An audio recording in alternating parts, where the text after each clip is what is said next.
Well, I was walking down the street, feeling kind of neat, when the wind came out your butt and blew my wig off. Oh, it was a sight to see, my hair flying in the breeze, 'cause the wind came out your butt and blew my wig off. People started laughing, they couldn't believe their eyes as my wig flew through the sky. Oh, what a surprise.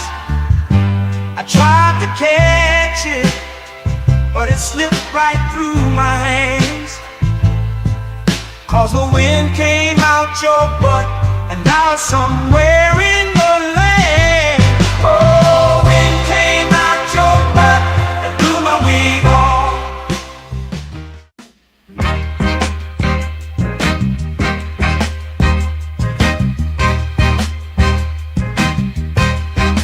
Baby, you drive like shit.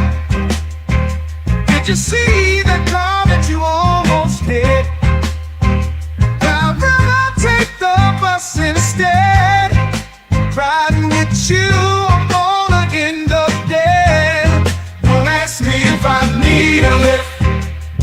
Baby, you drive like shit. She just ran through, always stop. I ain't trying to get stopped by the cops. Baby, why the hell did I let you drive?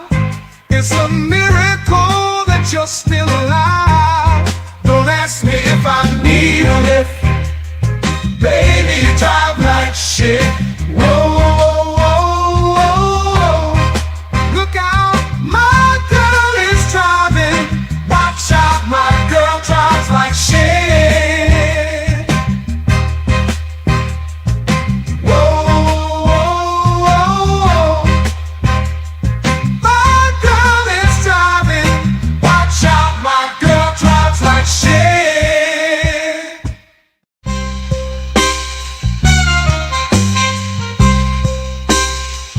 Whooping ain't over. Heard you think you're tough. Gotta let you know I will fuck you up. I whoop that ass, talking all that shit, spank that ass till you tap like a bitch. No, I ain't playing, I'm here to kick ass. Whoop that ass, it's time to punch face. I'm the one who brings you pain in the ring. I whoop that ass until the bell rings. Already know that I do not play. Throw a punch like I'm cutting down hay. I whoop that ass every single night. Spank that ass till they stop the fight.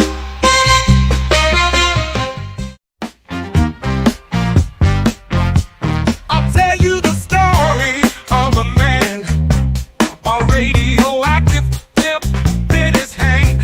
His hand grew 10 times its normal size to help him get his money on time. He knew if the bitch was telling a lie, which was 100% of the time. Superpowers to make a bitch listen, then get her naked with X-ray vision. Sweep a police station in a single bound, slapping bitches down to the fucking ground. His name was famous across the land. They called him the pimp named Superhand. Oh shit, yeah, his pimp named Superhand. He had powers no other pimp had. Oh fuck yeah, his pimp named Superhand. That motherfucker was super bad. Asking for dinner ain't asking for much. You had one job and still fucked it up. Sometimes you gotta learn respect. I use my pimp hand to correct. It's called the bitch slap, slap. Come get your face clapped.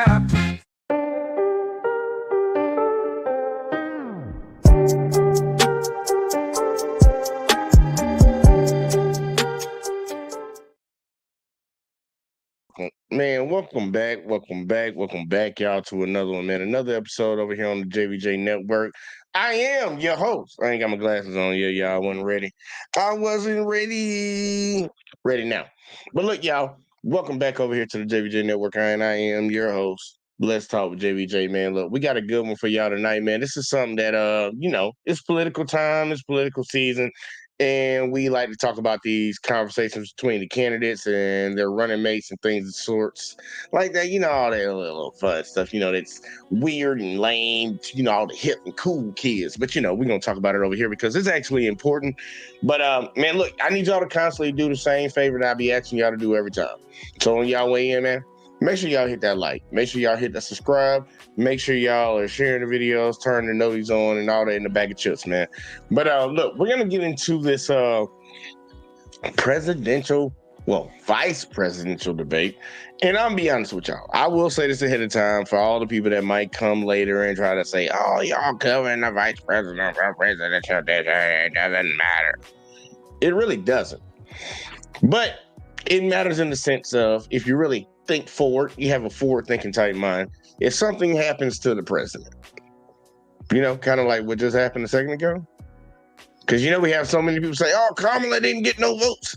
Well, that kind of comes with the territory of the president's not going to run. So who was the next person in line? The vice president. And it goes. You're seeing a different situation how that can play out. They ain't just got to get deleted.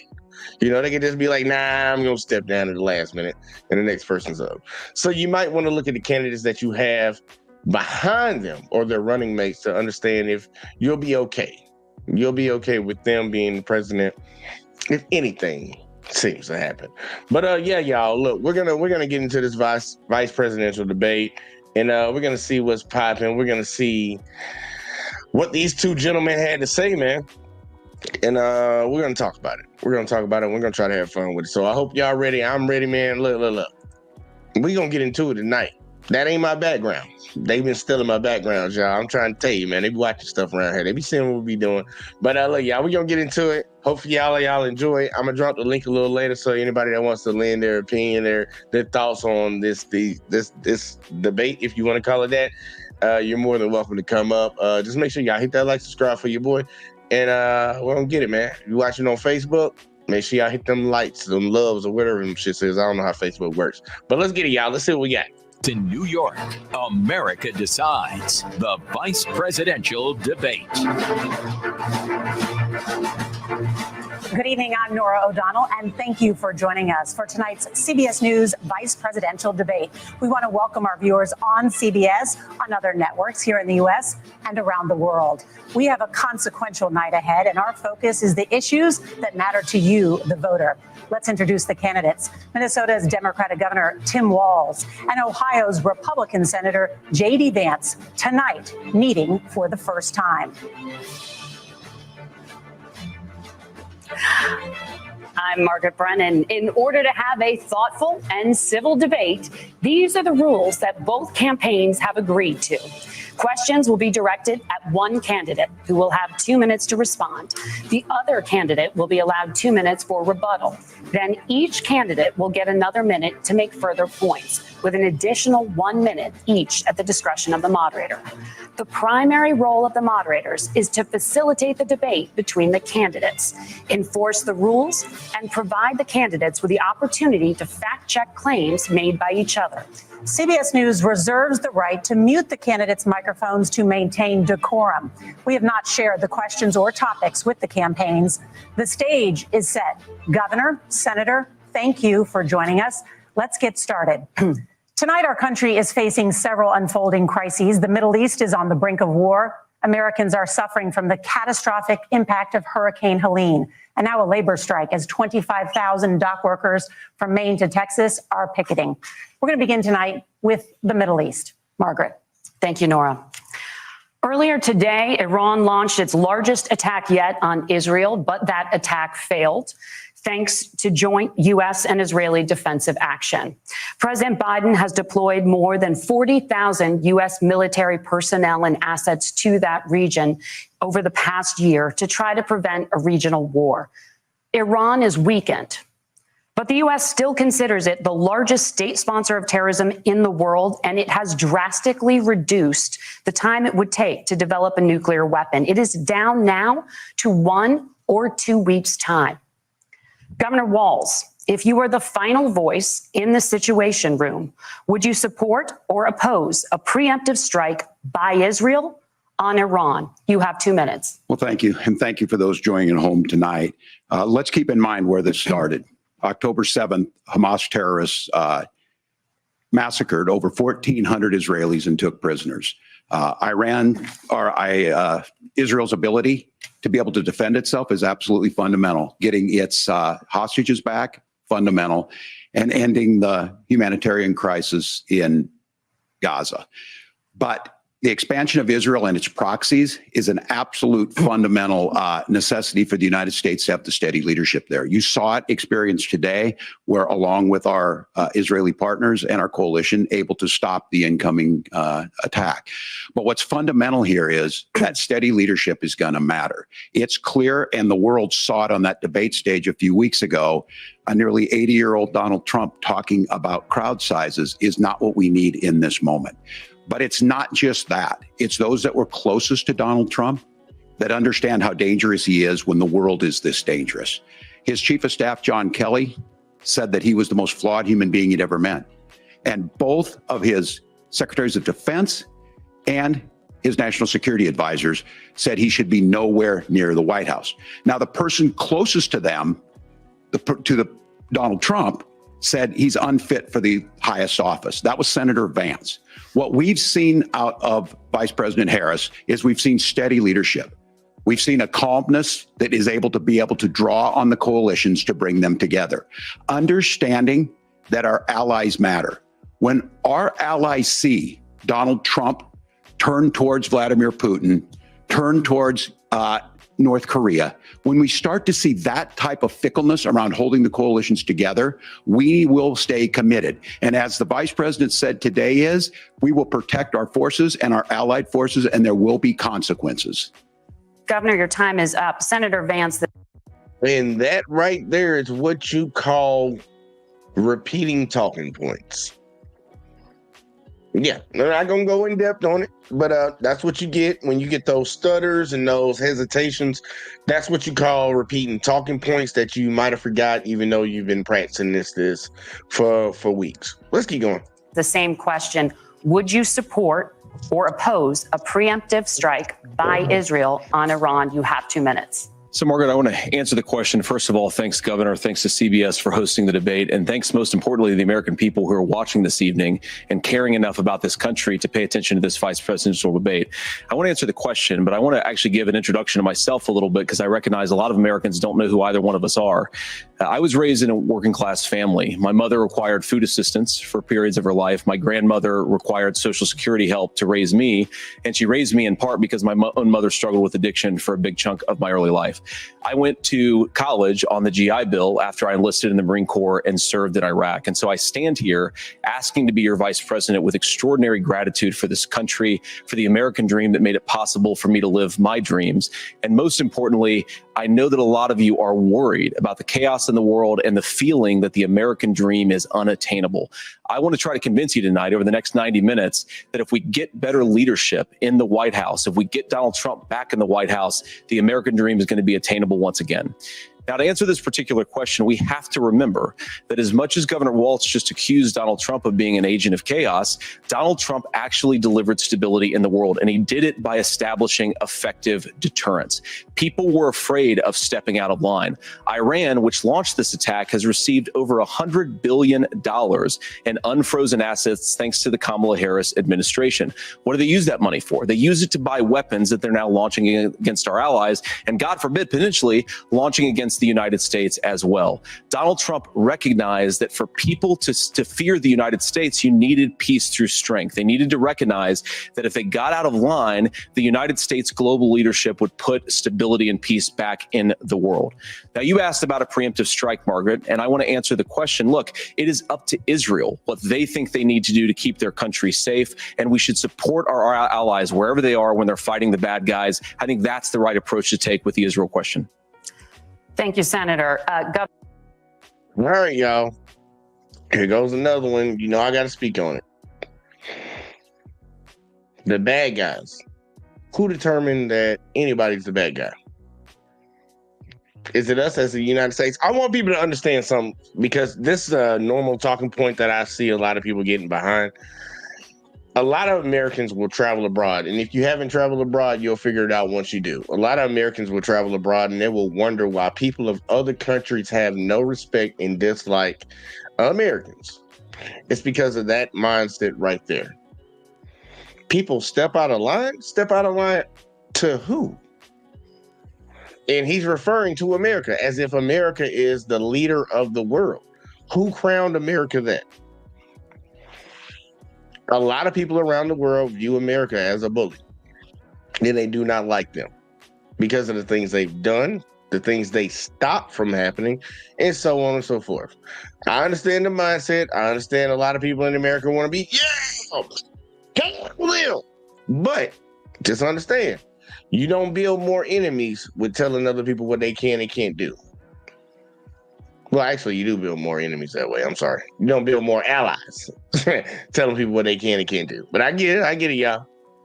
Governor Walz, do you care to respond to any of the allegations? Well, look, Donald Trump was in office. We'll sometimes hear a revisionist history, but when Donald Trump was in office, it was Donald Trump who we had a coalition of nations that had boxed Iran's nuclear program in, the inability to advance it.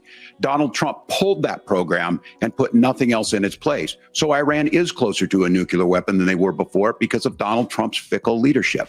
And when Iran shot down an American aircraft in international airspace, Donald Trump tweeted, because that's the standard diplomacy of Donald Trump. And when Iranian missiles did fall near U.S. troops and they received traumatic brain injuries, Donald Trump wrote it off as headaches.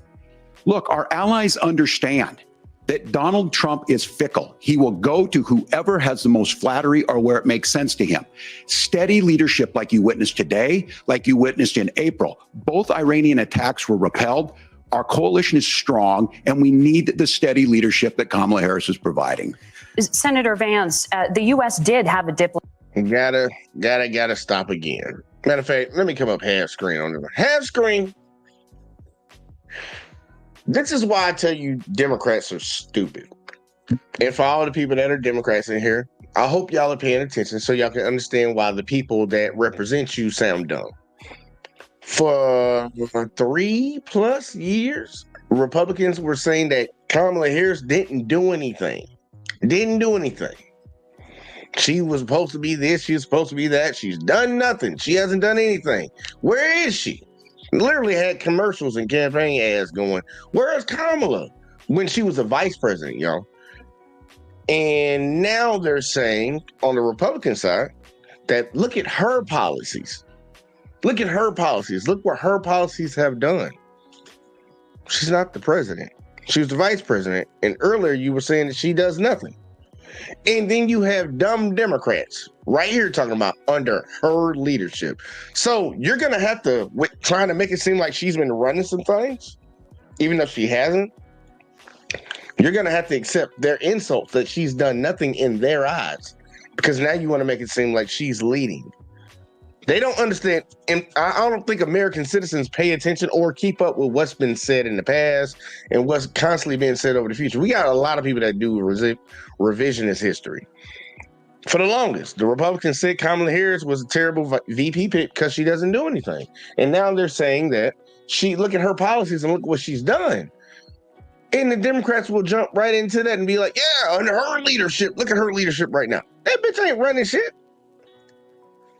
I'm just throwing it out there, y'all. She's not running that. But I don't understand how they don't understand messaging. But, we going to keep letting it flow. So far, it seems this seems to be pretty civil. I will give you that, man. This ain't like Trump was up there right now and nothing like that. This seems to be pretty fucking simple. But we're going to see how it plays out. We're only 20 minutes in. And the link is dropped. Anybody who wants to give their opinion on these conversations, by all means, make sure you do that. And we're gonna keep on rocking after I change this Logo. Let's get it. Diplomatic deal with Iran to temporarily pause parts of its nuclear program, and President Trump did exit that deal. He recently said, just 5 days ago, the U.S. must now make a diplomatic deal with Iran because the consequences are impossible. Did he make a mistake? You have 1 minute. Well, first of all, Margaret, diplomacy is not a dirty word, but I think that's something that Governor Walz just said is quite extraordinary. You yourself just said Iran is as close to a nuclear weapon today as they have ever been. And Governor Walz, you blame Donald Trump, who has been the vice president for the last 3.5 years. And the answer is your running mate, not mine. Donald Trump consistently made the world more secure. Now, we talk about what the sequence of events that led us to where we are right now, and you can't ignore October the 7th, which I appreciate Governor Walz bringing up. But when did Iran and Hamas and their proxies attack Israel? It was during the administration of Kamala Harris. So Governor Walz can criticize Donald Trump's tweets, but effective, smart diplomacy and peace through strength is how you bring stability back to a very broken world. Donald Trump has already done it once before. Ask yourself at home, when was the last time, I'm 40 years old, when was the last time that an American president didn't have a major conflict break out? The only answer is during the 4 years that Donald Trump was president. Gentlemen. We're going to pause right there, man. I got my boy Bean up in the building. I'm going to bring him up right here. Look, yeah, I do got to say something to that point that was it JD Vance said? JD, you can't gloss over the fact that there was actually a deal on the table with Iran that would limit them from having the nuclear weapons that America and other people don't want them to have. You know, they're a free country to do whatever they want to do, but only what y'all say they can do, right? There was a deal on the table that kept them from being able to have nuclear weapons. Donald Trump ripped it up, said, nope, we're not in that deal anymore. And that was it. And now Tim Walz, not Tim Walz, but JD Vance is sitting here telling us that this happened under Kamala Harris's watch. She's the vice president, but dude, your dude ripped up the deal that kept them in line, as you like to say. And then they started doing something else with the next president, and you're saying it's their fault? When you ripped up the deal that was keeping them from doing what you're saying they're doing right now. It doesn't make any sense to me. But either way, though, that's neither here nor there. We got Sir Bean up in the building. Bean, what's word? The bird is the word, cuz. How we doing?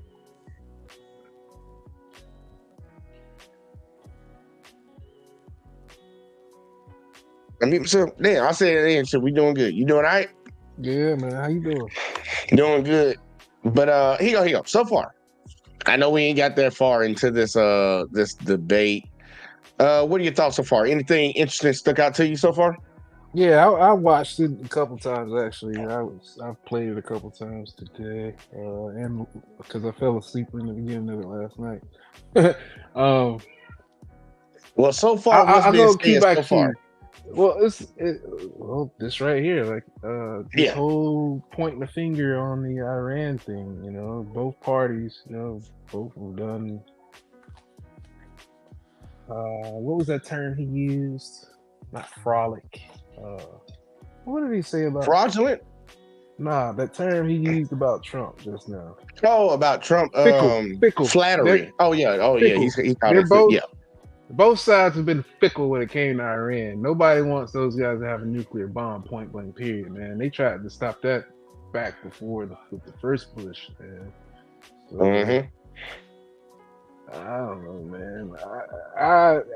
This is a waste of time to me, honestly, because they're vice presidents. And unless something happens to the president, you're not going to hear from them. Or if you do hear from them, it's for like little meetings like G8 summits and stuff like that. But you know as well as I know, here in the last 8 years, last 12 years, the vice president hasn't set foot and stepped forward to do anything for real. I mean, you got your boy that sold out Trump. And then you got, this We're talking about right Pence. here. Yeah. Talking about Pence, fly on the head, Pence. I ain't got you. Yeah. More like fly on the wall, because that's what it was. And the same thing I'm talking about that fly that flew on him during his, remember when they had the vice president debate? Oh, yeah, the fly that flew on him. He didn't know it was there. But keep going. I got you. Yeah. I mean, but stuff like that, man, it's like, too much going on out here, man. Like these people, they're being fickle, I guess you could say, in general. I mean, it's like everybody's like distracted right now with this debate, but it's like, man, there are more pressing issues going on right now. Like, how about like the labor strike? You know what I'm saying? Nobody talked about that last night. Oh, they go. Well, hell, actually, they supposed to get. They breezed over it, but they didn't really. There you go. No, don't ruin it for the people because I haven't watched it either. I haven't watched it. Nobody else watched it, so we're doing a full live reaction of it. But I do want to point to one of your points because you said something very important. The vice president doesn't really do shit, right? No, he doesn't. He or she, quote unquote, doesn't. Yeah, he or she. Look, Donald Trump even said it out of his own mouth before. Look, don't worry about JD Vance. You're voting for me. And I agree with him on that. I 100% agree with him on this. But this is one point that I tried to say a little bit earlier. This is why I think the Democrats are dumb and the Republicans are playing with people because they know they're dumb. JD Vance said that under all these problems that we're mentioning so far, at least with Iran and what's going on over there in the Middle East, happened underneath Kamala Harris's watch. We both agree. Vice presidents don't do shit. The buck stops with the president, the vice president. But the dummies on the Democrat side, Mr. Tim Walsh right here, tried to agree saying, yeah, her policies are why we are where we are right now. Your girl ain't did nothing, man. So she can't take the blame that's coming from on the right, and you can't take credit for shit on the left. She's the vice president. She doesn't do anything. She's there just in case the president's incapacitated or can't run, kind of like what we're having right now. That's what they're there for. They're not there to set policy. They're talking about he's about to step down early anyway. There's rumors. Yeah, look, the entire party was pushing. The entire party was pushing for him to step down. Yeah. I mean, and you haven't heard from this guy. You have not heard from this guy. And we did hear from him the other day in regards to the storm, and he basically told us all to fuck off because he said he's done everything he can do. Man, what did you hear? He said that on national TV. I'm saying, what did you? I'm about to say because I listened to his speech. I'm like, where would he say that at? He said we've sent the money, we've done all we can do. There are dead bodies floating around in North Carolina right now. Right, I must have missed that part. I must have missed that part, y'all. But I'll double check on that. I'll double check on it. Yeah, go back and check on that. I'll definitely double check it. It was his first announcement, not the formal one he did where he got on TV. It was the one where we don't get sidetracked. We don't get sidetracked. Back to them. Back to them. Talk about the dumb Democrats. Yeah, we can go down a long rabbit hole on. We go down a long rabbit hole on a whole bunch of other shit, especially when it comes to politics. But to that point that you had made before, say it again. I said Democrats also support drugs. Illicit use, like in Seattle. Open air drug markets. What do you mean? Open air drug markets. They have that there in Seattle. It's a safe state. It's a safe. It's a blue state, one, but it's a drug haven. And then they also have less. I said, what do you mean by drug haven? It's a drug haven. There are open air drug markets there. You can go buy heroin in the middle of the street in certain places there. You can go buy cocaine in certain places there, in the middle of the street. You can go get clean needles from clinics there. They have all. Is that bad? Hell yeah, that's bad. Tell me why. Have you ever been to Philadelphia? No, never Philly. But tell me why. Because the reason I'm asking, I don't know if you know, but I know a few people that watch this show. I'm for legalizing all drugs. Yeah, I'm not for that. I've seen what it can do. I'm saying, tell me why though. Tell me why shouldn't drugs be legal?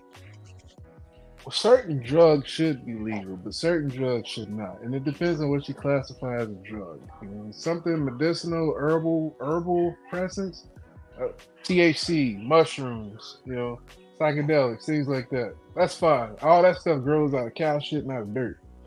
I'm talking about stuff you gotta mix up and that can potentially kill somebody. Like fentanyl or heroin or no alcohol well, or I mean, tobacco. alcohol is not a drug. I mean, It's a drug. It's a drug. This is what you classify it as. See, that's It's where a you run into the spirit. problem. Alcohol That's is why a I was. spirit.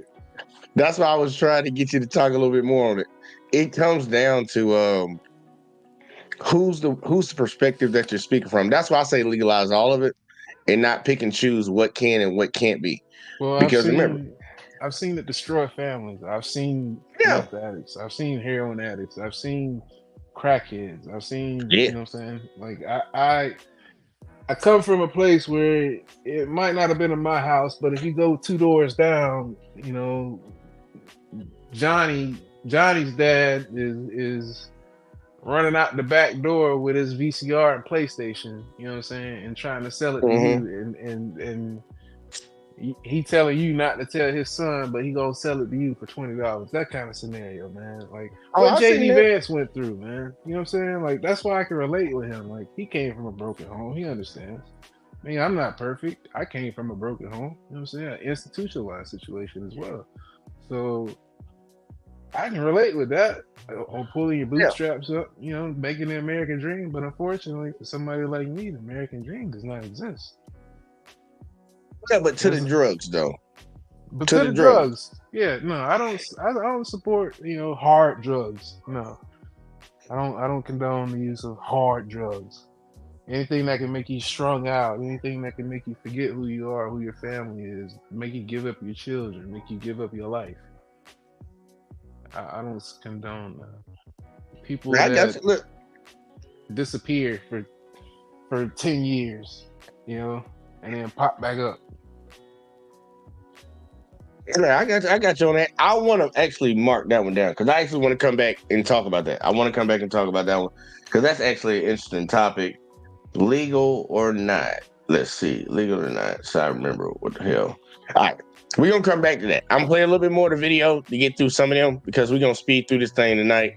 Matter of fact, actually, I can speed this up a little bit. No bullshit. Put it on 125 because you can still understand them. We're gonna come back to that topic, and anybody that wants to join in on the conversation, please do. We're gonna go back to hearing what they got to say, conversation, whatever the questions they ask, and then we're gonna keep stopping at each one of them. So, you ready to rock? I'm ready to rock. Let's rock. Rock out. Man, we have a lot to get to. Nora? Margaret, thank you. Let's turn now to Hurricane Helene. The storm could become one of the deadliest on record. More than 160 people are dead and hundreds more are missing. Scientists say climate change makes these hurricanes larger, stronger, and more deadly because of the historic rainfall. Senator Vance, according to CBS News polling, 7 in 10 Americans and more than 60% of Republicans under the age of 45 favor the U.S. taking steps to try and reduce climate change. Senator, what responsibility would the Trump administration have to try and reduce the impact of climate change? I'll give you 2 minutes. Sure. So first of all, let's start with the hurricane because it's an unbelievable, unspeakable human tragedy. I just saw today actually a photograph of 2 grandparents on a roof with a 6-year-old child, and it was the last photograph ever taken of them because the roof collapsed and those innocent people lost their lives. And I'm sure Governor Walz joins me in saying our hearts go out to those innocent people, our prayers go out to them, and we want as robust and aggressive as a federal response as we can get to save as many lives as possible. And then, of course, afterwards, to help the people in those communities rebuild. I mean, these are communities that I love. Some of them I know very personally in Appalachia, all across the Southeast. They need their government to do their job. And I commit that when Donald Trump is president again, the government will put the citizens of this country first when they suffer from a disaster. And Nora, you asked about climate change. I think this is a very important issue. Look, a lot of people are justifiably worried about all these crazy weather patterns. I think it's important for us, first of all, to say Donald Trump and I support clean air, clean water. We want the environment to be cleaner and safer. But one of the things that I've noticed some of our Democratic friends talking a lot about is a concern about carbon emissions, this idea that carbon emissions drives all of the climate change. Well, let's just say that's true, just for the sake of argument, so we're not arguing about weird science. Let's just say that's true. Well, if you believe that, what would you want to do? The answer is that you'd want to reshore as much American manufacturing as possible, and you'd want to produce as much energy as possible in the United States of America because we're the cleanest economy in the entire world. What have Kamala Harris's policies actually led to? More energy production in China, more manufacturing overseas, more doing business in some of the dirtiest parts of the entire world. And when I say that, I mean the amount of carbon emissions they're doing per unit of economic output. So if we actually care about getting cleaner air and cleaner water, the best thing to do is to double down and invest in American workers and the American people. And unfortunately, Kamala Harris has done exactly the opposite. Governor Walz. I ain't gonna lie, man. I'm gonna give them props, y'all. They actually following the rules and doing it pretty good. So, Bean, any thoughts on what JD Vance just said right there?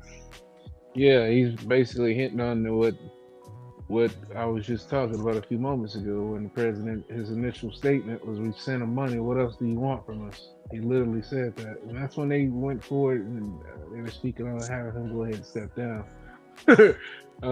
But also, man, you know, I'm all for America first, man. You know, money shouldn't be going anywhere else right now, but right here, between Florida, Georgia, Alabama, North Carolina, Tennessee, South Carolina.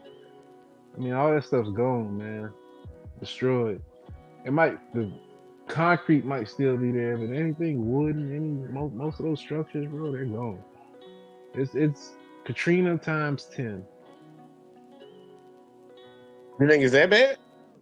I know it's that bad. Have you not been paying attention? Where I used to live, bro, my whole neighborhood's gone. Indian Rocks Beach, Bel Air Bluffs, Clearwater, Florida, Siesta Key, Sarasota. All that stuff used to be on one drive, one drag, man. Like you could drive to every one of those beaches.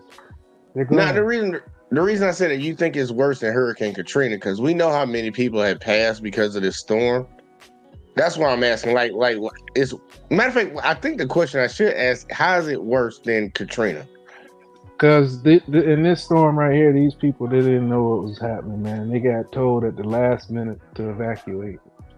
That a lot of these dams blew up like in Katrina. The same thing happened in Katrina happened here. That they weren't ready for it. And those people don't have flood insurance because they live in the mountains. Mountains don't flood. You see what I'm saying? So this is a natural event that's never happened before. People haven't taken into consideration what's going on. Like this is an event that's unprecedented. Now, what happened in Katrina? A lot of the people that died from that was from their own infliction after the storm. The looting, the rioting, the murdering. What happened in the New Orleans Superdome? You know, a lot of that stuff that was going on in the shelters. And I'm pretty sure that stuff is going on right now because they have 18-wheelers and truck drivers who are getting their trucks slashed. Their tires are getting slashed and destroyed right now at truck stops. The same drivers that are delivering the humanitarian aid in North Carolina, South Carolina, there are people out there destroying their stuff, trying to stop them from helping people. I don't know what side they're on or who these people are, but you can go and you can look it up. It's real. But see, I'm confused. I don't want to beat that one down. I don't want to beat that one down, but I'm confused about that one because I think they said like less than 200 people have died, and I understand that. Yes, this is a part. In my honest opinion, this is a part of global warming, climate change. Yeah. Well, see, that's the difference. Like I said, that's the difference between Katrina and this storm. This storm actually physically killed people. In Katrina, it was actually people that were killing each other. And then, like I said, the bad thing about this storm is those people live in Appalachia, where some places don't even have power or internet to this day. So there was no warning for those people. And all of a sudden, there was a mudslide.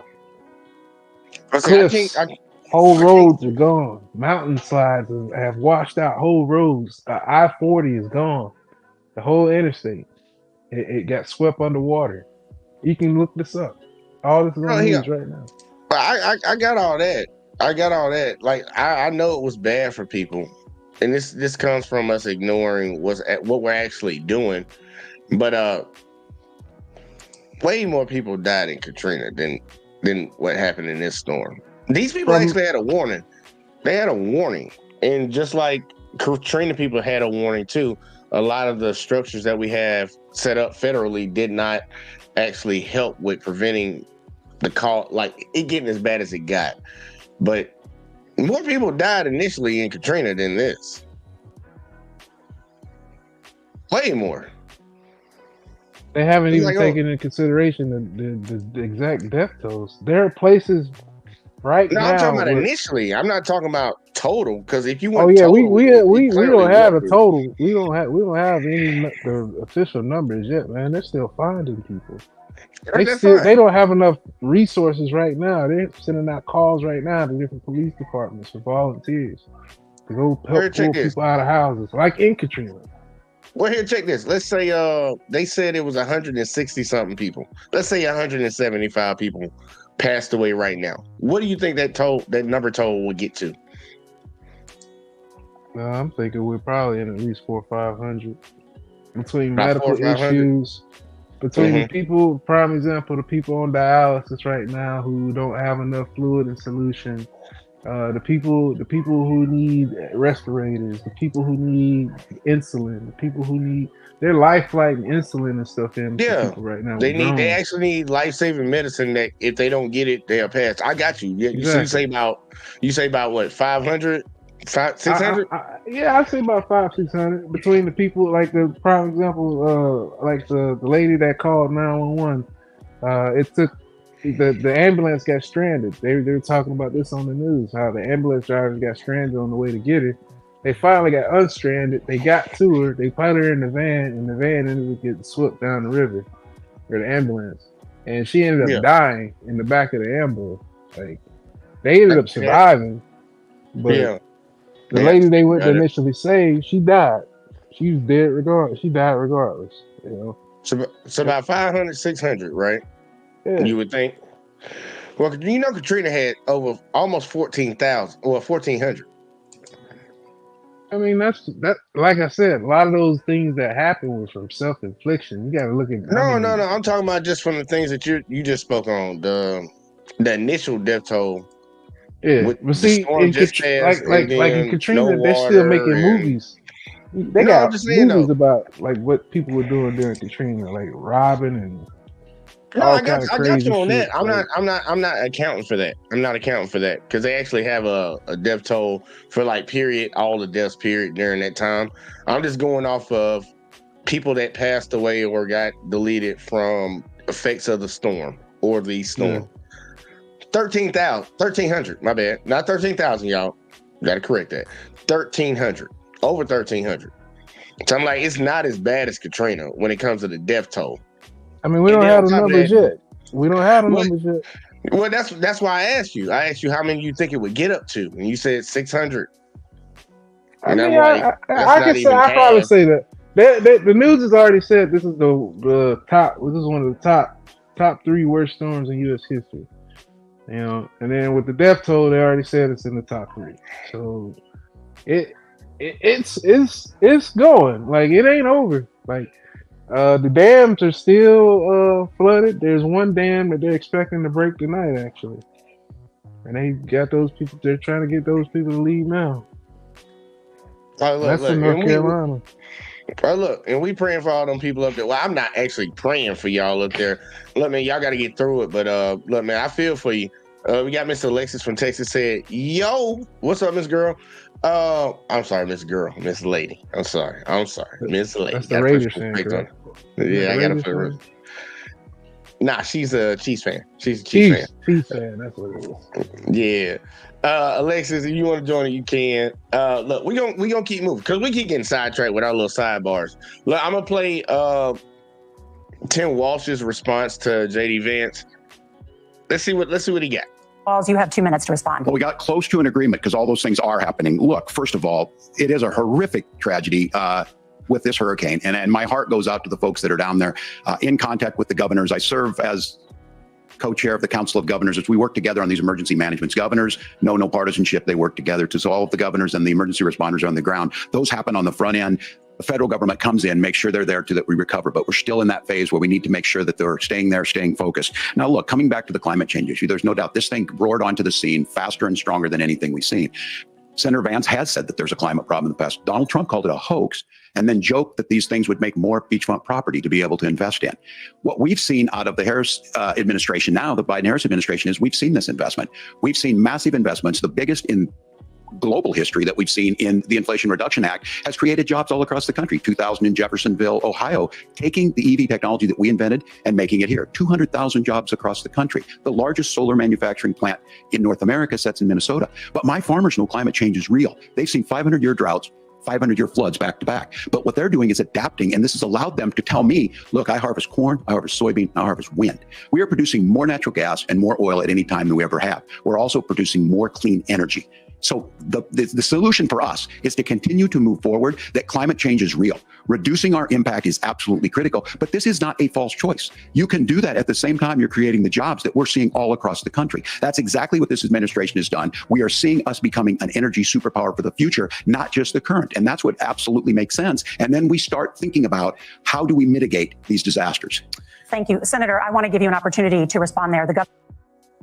I mean, did you have anything back on that? Because I was going to let it ride if you didn't. Let it ride, Clyde. All right. Governor mentioned that President Trump has called climate change a hoax. Do you agree?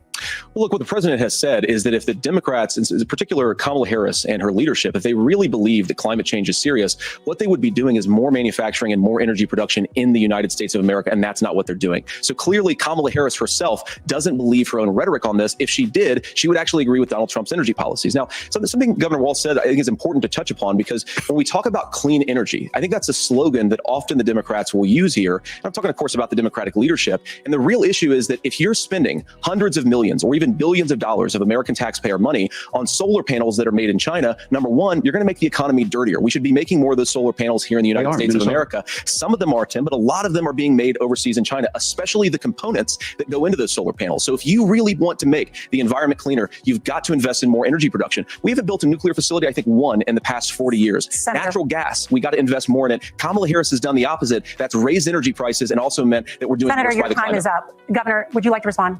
Well, look, we're producing more natural gas than we ever have. There's no moratorium on that. We're producing more oil, but folks know, and like I said, again, these are not liberal folks. These are not folks that are Green New Deal folks. These are farmers that have been drought one year, massive flooding the next year. They understand that it makes sense. Look, our number one export cannot be topsoil from erosion from these massive storms. We saw it in Minnesota this summer. And thinking about how do we respond to that, we're thinking ahead on this. And what Kamala Harris has been able to do in Minnesota, we're starting to weatherproof some of these things. The infrastructure law that was passed allows us to think about mitigation in the future. How do we make sure that we're protecting by burying our power lines? How do we make sure that we're protecting lakefronts and things that we're seeing more and more of? But to call it a hoax and to take the oil company executives to Mar-a-Lago, say, give me money for my campaign and I'll let you do whatever you want. We can be smarter about that. And an all above energy policy is exactly what she's doing, creating those jobs right here. Governor, your time is up. Any thought? Because I don't think JD Vance actually addressed the question when it came to, did Donald Trump call climate change and global warming, whatever you want to call it, whatever term you want to use? He called it a joke. He called it a hoax. That's what it was. Yeah, he called it a hoax. Like, the question is, did he do that? And he went on to a whole bunch of other stuff. But Donald Trump did call this shit a hoax. He did invite those people down to Mar-a-Lago to give them free reign to just produce energy however the hell they wanted to with no restrictions. Like, that is true. So I'm like, what are your thoughts on JD Vance saying, like, we need to do this and we need to do that? Because I don't get that. Well, he's trying to push basically, his boosters. When he's talking about natural gas, that's definitely somebody in their pocket. When he's talking about the actual infrastructure and staying away from these solar panels, I think solar is one of the worst things we could have ever invested our infrastructure in. Over solar and electric cars, I should say, because the carbon footprint behind these cars, that's producing more global warming right now than anything. Have you seen what a lithium-ion battery does when it gets depleted? Well, I've seen the production of the battery, period. I know, but that's one thing that I always, I kind of like try to forward think on it. We got to crack some eggs, right, to make an omelet. Well, the technology is not there right now. Like, you think the first car was a fit? No, I'm just saying, you think the first generators to charge the Tesla? Gas generators? Hey, look, I've seen that before. That was actually a pretty interesting YouTube fucking video when I saw it. But when the first combustion engine got started, you think it was efficient? And no. we're still. No, we just created efficiency within the past 20 years. Yeah, think about it. think about it. We're still even working to create that, make that more efficient than what it is right now. So Yeah. I'm not gonna judge a technology right on the very beginning. But the only thing I would push back on, like the electric cars and solar panels, I don't really have a problem with. But electric cars, it's like the forced adoption of it before the technology is actually there. That would be my bigger issue. But the United States, to push back on JD Vance, the United States is actually producing more oil than ever. Like the most in the history ever of Now the he's United talking about States. natural gas. Yeah, That's something natural that we gas just too. that's something we Natural gas just too. started drilling for here. The fracking. Kamala Harris wants to stop that. They just opened that back up, but she initially had their initial they shut that down along with the Keystone Pipeline. Well, you know they've been drilling for gas more than ever Yeah, in the they history of the opened it United back States. up. They No, I'm opened talking it about back they've up. been doing it for. I'm saying they've been doing that for like the last 2.5 years. Yeah. When the economy took the real big dive after COVID, when the gas did that last little bubble when it was like $8-9, that's when they decided to open back up our reserves. And gas has slowly come back down. But the closer you get to elections, well, now that there's a natural disaster going on, gas is going to be up again. Plus, this ILA port strike. I mean, even though we produce our gas here in the U.S., some of those ports, like the Amali port in Port Tampa, those guys still work. ILA still works that port. They still load those trucks with fuel. So I get where they're coming at with the fuel shortage things. But You know what I'm saying? But you get my point. Like he's saying that they don't want to, like not Tim Walsh, but JD Vance saying that we want more natural gas and all this stuff. And I'm like, the party that he's criticizing is actually doing that. And they've done it. They're doing it more than we've ever done it before. well, yeah, we didn't do it before. Trump did that. I mean, Trump signed the Keystone Pipeline deal. No, I'm saying Trump has never produced energy the way that they're producing energy right now. I mean, it was his policy that created that for the infrastructure for those programs. Because all that stuff was up and going. Yeah, all that was up and going. Then they came in and shut it down, along with a couple other policies, because Biden and them wanted to stop it to make their presence be known. Then after that shit backfired, and people were like, "Oh shit, what are you doing?" Because I don't know if you remember or not, but all the videos of the oil reserve workers, every month there's some bullshit going on in this country with something. But when the workers were like, "Oh, I just bought a camper. Oh, I just bought an F-350, or I just bought an F-250, or I just bought a $90,000 truck," Joe Biden's not gonna make my truck payment. They were saying all that stuff, because they shut down that deal, man, that Keystone Pipeline deal. But there are a lot more other things that are getting fucked over right now at the end. And it's an election year, so there are things going on right now. Prime example with United Healthcare in certain hospitals. United Healthcare has basically said that we will pay certain bills, but we're not going to pay other bills after we agree to pay to it. Certain hospitals are like, we're not going to foot this anymore. You get your shit and get the fuck on. And you take your patients with you. Well, here, let me show you something. Yeah. This is a graph of the U.S. oil and gas production, and you see the years at the bottom. You can see the amount on the side, and we have multiple graphs to kind of show over the years. Look at the years. It's 2020 right there.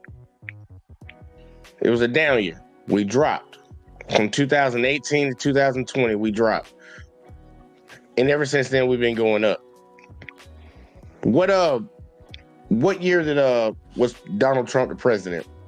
What year did they sign? Did the petrodollar die? I just want you to look at the graph. Look at the graph. What year did the petrodollar die? That's where you see that boost. When they said the American dollar. When did the petrodollar die? I don't know. According to I don't that even chart know that right term. there, according to that chart right there, to tell you. I don't know that term. Well, look it up. The petrodollar. Right here. All I'm saying is off of this chart right here is showing 2018, and it's pretty much 19, which you can just say COVID. Oil prices. No, production and COVID didn't gas start till production. 2020. I got married in 2019. Bro. All right, well, The in world shut down 2020, in it was 2020. okay. If that makes it even worse, if it was in 2020, then that means our production went down before COVID even hit, because it started going. People started It, getting sick in 2019, but they didn't know of a real virus until March of 2020. That's when the whole world stopped. all right, well, here, check it. It peaked in 2019, oil production for the United States. Trump was president. Then it dipped, and then we got to 2020. Who became the president in 2020, 2021? Creepy Joe. And now it's starting to go back up. You can look at every chart to show that it's going up. It's higher than it's ever been. This chart right here talks about total well production rate brackets. But every chart that you're looking at, it shows production going up, and up some more. So that kind of spits in the face of what JD Vance is saying when it comes to, well, we're going to produce more. They're producing more than you ever did right now. That doesn't make sense. Does that make that, here? Tell me if that makes sense to you, because that don't make sense to me. He's like, oh, we're gonna produce more because their policies are shutting it down. It's like, bro, they producing more than when your buddy was in office. How does that make sense? He's gonna save us all. Jesus Christ!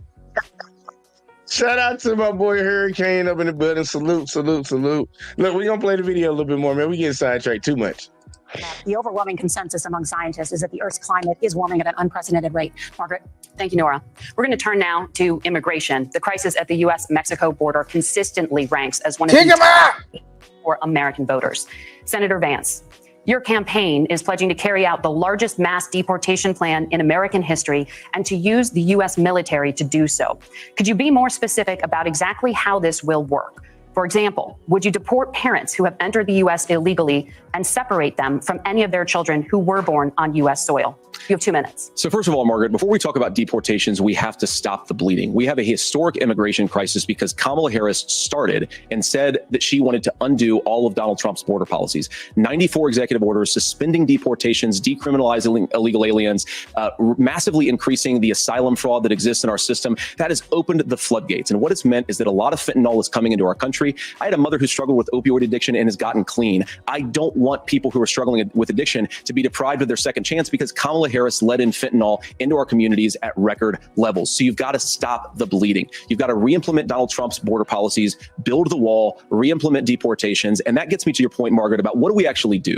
So we've got 25 million illegal aliens who are here in the country. What do we do with them? I think the first thing that we do is we start with the criminal migrants. About 1 million of those people have committed some form of crime in addition to crossing the border illegally. I think you start with deportations on those folks. And then I think you make it harder for illegal aliens to undercut the wages of American workers. A lot of people will go home if they can't work for less than minimum wage in our own country. And by the way, that'll be really good for our workers who just want to earn a fair wage for doing a good day's work. And the final point, Margaret, is you ask about family separation. Right now in this country, Margaret, we have 320,000 children that the Department of Homeland Security has effectively lost. Some of them have been sex trafficked. Some of them hopefully are at homes with their families. Some of them have been used as drug trafficking mules. The real family separation policy in this country is unfortunately Kamala Harris's wide open southern border. And I'd ask my fellow Americans to remember when she came into office, she said she was going to do this. Real leadership would be saying, you know what? I screwed up. We're going to go back to Donald Trump's border policies. I wish that she would do that. It would be good for all of us. Governor, do you care to respond to any of those specific allegations, including that the vice president is, quote, letting in fentanyl and using kids as drug mules, among other things regarding children? The drug mule is not true, but I will say about this, about the fentanyl, because this is a crisis of this, the opioid crisis. And the good news on this is the last 12 months saw the largest decrease in opioid deaths in our nation's history, 30% decrease in Ohio, but there's still more work to do. But let's go back to this on immigration. Kamala Harris was the attorney general of the largest state, a border state in California. She's the only person in this race who prosecuted transnational gangs for human trafficking and drug interventions. But look, we all want to solve this. Most of us want to solve this. And that is the United States Congress. That's the Border Patrol agents. That's the Chamber of Commerce. That's most Americans out here. That's why we had the fairest and the toughest bill on immigration that this nation's seen. It was crafted by a conservative senator from Oklahoma, James Lankford. I know him. He's super conservative, but he's a man of principle, wants to get it done. Democrats and Republicans worked on this piece of legislation. The Border Patrol said, this is what we need in here. These are the experts. And the Chamber of Commerce and the Wall Street Journal said, pass this thing. Kamala Harris helped get there. 1,500 new border agents, detection for drugs, DOJ money to speed up these the adjudications on this, just what America wants. But as soon as I was getting ready to pass and actually tackle this, Donald Trump said no. Told them to vote against it because it gives him a campaign issue. It gives him to, what would Donald Trump talk about if we actually did some of these things? And they need to be done by the legislature. You can't just do this through the executive branch. So look, we have the options to do this. Donald Trump had 4 years. He had 4 years to do this. And he promised you, America, how easy it would be. I'll build you a big, beautiful wall and Mexico will pay for it. Less than 2% of that wall got built and Mexico didn't pay a dime. But here we are again, 9 years after he came down that escalator, dehumanizing people and telling him what he was going to do. As far as a deportation plan, at one point, Senator Vance said it was so unworkable to be laughable. So that's where we're at. Pass the bill, she'll sign it. Governor, your time is up. All right. Let them both speak on that one. Bean, any thoughts? Because I got a few on this one. Well, yeah, I got a couple thoughts on that when it comes to immigration. I know people personally who've been here and paid taxes for 20, 25 plus years, some 30. One of my old employees, he was a great guy, man. He was from Cuba. He was a refugee. Him and his family came over back in the 70s. He washed cars until 2023, when he retired. He got his green card for his retirement, man. That was his gift, basically, man. But he paid taxes. Damn near longer than most people. And he did it the right way, man. He became a citizen, I mean, we partied with him and everything, but that's not a case for everybody. I know some people who've been waiting 40, 50 years for their citizenship, man. They've done everything the right way, man. They're still stuck. Certain people, certain policies have helped them. They're great people, man. But they're here off of DACA. They're here off of K-1 visas. They're here off of just different allotments that allow them to be here. And some of these people are greater than some of the people that were born here, So I can't really say kick everybody out or everybody illegal immigrants, this, that, the third, and the other. No, I can't say that. I'm not going to sit here and say, oh, save the people that's eating dogs and all that other shit, because I can't say that that's true either. But what I can say is, what's right is right, what's wrong is wrong. And there are certain people who have done the right thing the entire time here, and they're still getting the wrong end of the stick. And you got other people who've done things illegally, know somebody, paid the right person, and you have a political connection, a cousin somewhere, and they've become citizens or gotten a political asylum within their first 90 days of being here. So it's a case-by-case scenario. All right, I ain't gonna hold you on that. One thing that stuck out to me with this little interaction back and forth, there was an immigration bill that was on the table that could have gave a lot of the concerns that at least the politicians say that Americans have. There was a bill that was on the table that would have helped out on a lot of those concerns. Wouldn't have solved it 100%. We know that for a fact. Nothing that they can legislate is going to fix the problem 100%. But there was a bill, a policy on the table to actually quell some of these worries that a lot of Americans had. And Donald Trump told them to kill that bill. That's the issue that I have. If immigration is so much of a problem, especially illegal immigration, so much of a problem for a group that's standing on the right that says they're the ones that's going to fix it, when you had the opportunity to fix it, you didn't. You got to look at it like this, man. Every election, somebody gets offended. Somebody's disrespected. You can take that all the way back to George Bush and Bill Clinton. We'll use him as an example. With Bill Clinton, man, the people who were offended walked around with their heads down were white men, right? When George Bush was elected president, the people who walked around with their heads down were Middle Eastern people. When Obama was elected president, who walked around with their heads down? It was black people. When Trump got elected, who walked around? Most people with their heads down? Mexicans. Now, that this whole election is coming back again, who's been disrespected? Haitians. So every election, somebody gets disrespected and somebody has to walk around with their heads down. So, well, I'm not worried about nobody getting disrespected. I'm saying I'll try to form this in a different way. If immigration was an issue that you wanted to solve as an American citizen, and you had to pick between two different people for fixing it, one person actually had the opportunity to fix it and said, nope, I'm not fixing that. And another person's just coming in with ideas. Who would you be more likely to lean to? The guy that said, nope, I'm not fixing that. Man, hey, I ain't gonna hold you on it. Let's keep going. Let's see what else we got. No, Senator, the question was, will you separate parents from their children, even if their kids are U.S. citizens? You have 1 minute. Margaret, my point is that we already have massive child separations thanks to Kamala Harris's open border. And I didn't accuse Kamala Harris of inviting drug mules. I said that she enabled the Mexican drug cartels to operate freely in this country. And we know that they use children as drug mules, and it is a disgrace, and it has to stop.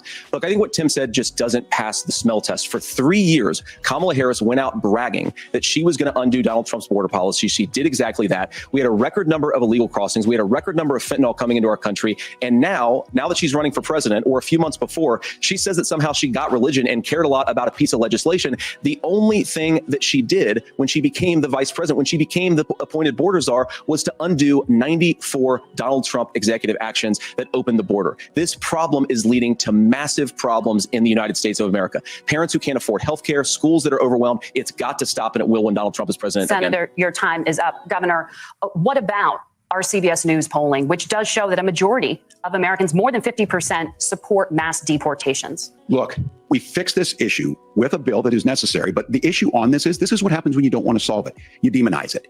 And we saw this. And Senator Vance, and it surprises me on this, talking about and saying, I will create stories to bring attention to this. That vilified a large number of people who were here legally in the community of Springfield. The Republican governor said, it's not true. Don't do it. There's consequences for this. There's consequences. We could come together. Senator Langford did it. We could come together and solve this if we didn't let Donald Trump continue to make it an issue. And the consequences in Springfield were the governor had to send state law enforcement to escort kindergartners to school. I believe Senator Vance wants to solve this, but by standing with Donald Trump and not working together to find a solution, it becomes a talking point. And when it becomes a talking point like this, we dehumanize and villainize other human beings. Tim, Governor, your time is up. Senator, I'll give you 1 minute, but let me just ask you the question first. The governor has made the point, and I think as a sitting lawmaker, you know that Congress controls the purse strings and any funding.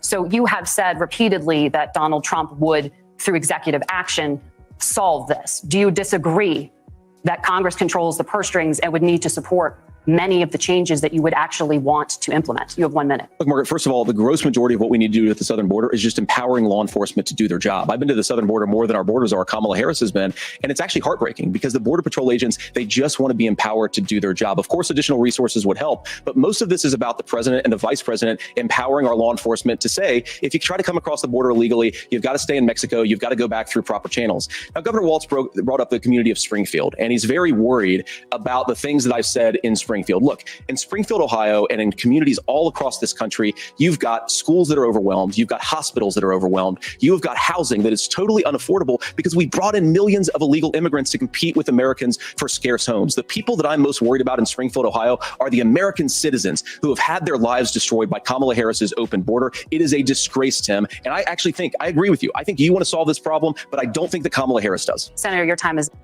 It's amazing to me that a person that actually repeated a lie put on Twitter by some random guy that's sitting over here talking about he cares about the people. 38 bomb threats after Donald Trump got up on stage and said that they're eating your cats and your dogs. 38 bomb threats now? from American citizens. 38 bomb threats from American citizens. Republicans in Springfield. After Donald Trump got up there and said Donald Trump didn't say that. JD Vance is the one that initiated that. Trump said it during the debate. Exactly. Donald Trump, after he said it during that debate that they're eating your cats, they're eating your dogs, you had 38 bomb threats by Americans. you had 38 bomb threats by American citizens that clearly align with the right, trying to threaten and scare their own city because they believe the lie that this man running for president told them. Man, you think Springfield's the only place that's happening? That shit made the hometown news, man. It's happening in Hartford, Alabama, Geneva, Alabama. But see, what those people don't understand is those aren't people that's like straight off the boat. Those people been in Miami. Those people are hard. I gotta ask a question. So you still believe that these people are eating cats and dogs? Here in America, no. But in their homeland, yeah. What didn't think about what you just said then? What was the point of him saying as a presidential candidate, a former president? Because these motherfuckers is eating cats and dogs in certain places. But they've been doing that shit, bro. They've been doing that. Bro, everybody's always said, what does people always said about General Child's chicken? Oh my you God. know In that America, shit. Think about this. In America, they're eating cats and dogs in America? That shit didn't come from nowhere. I'm that asking stereotype has been around for damn near 50 years, and you know I'm asking a very specific question. In America. Are they eating cats and dogs in America? Well, the cat population has Jesus Christ. Y'all are getting a little bit you're getting a good diametrics of clearly somebody that's, I don't know what I can claim myself to be. I don't know. Look, I just push back on whatever the fuck that I think is crazy. And then I got my boy B that's he's a little conservative. A little bit. I ain't saying he's conservative. Just a little bit. Just a little. But my registration card at. I don't think that's gonna matter. But there's no political party, what it say? None. Let's see. Hurricane said we eating humans in America in some soylent green type. Yeah, you haven't been to a taco truck, man. You made plenty of people. I think that's a go against your point.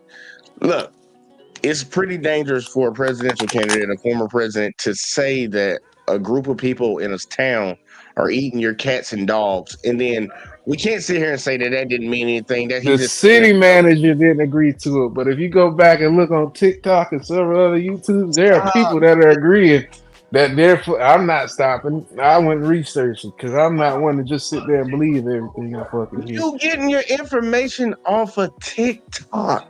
You get your information off of YouTube. That is not. I get my information from the world. Period. I don't. Where's this video coming from? Where's this video coming from? This video, it was on YouTube. Okay, there was my point exactly, bitch. That don't prove a point. It just did. It didn't prove a point. I think. Where did this video come from? I can find this video anywhere. It's the vice presidential debate. I just grabbed it off of YouTube because it's easier. It's easier to access this thing and use it. But when it comes down to it, the dangerous part that we're not paying attention to is you had a former president make a statement that was false.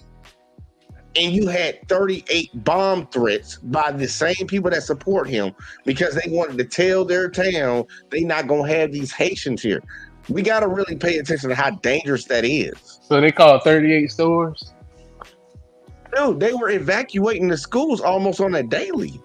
But that was going on everywhere. That happened in your hometown. No, it was not. Yeah, it was. We gotta stop equating different situations. The first week of school, there was like 7 mass shootings. What are you talking about? In Springfield, Ohio, or wherever the fuck Springfield is. I can't remember what Springfield is. There's Jamaicans and Haitians. But nah, Jamaicans don't eat dogs. But I can't speak on Haitians, bro. Because I know people who have been active duty, who are in the Coast Guard, and other branches, who've been overseas and who've been to those markets and they've seen what they've seen. That's fine and dandy. The problem is we can say what other people do in other countries. The problem is what we have to say about the people that are actually in this country. And you had somebody that's running for the president of the United States of America, and he lied on a group of people which calls Americans to turn into terrorists. That's a problem.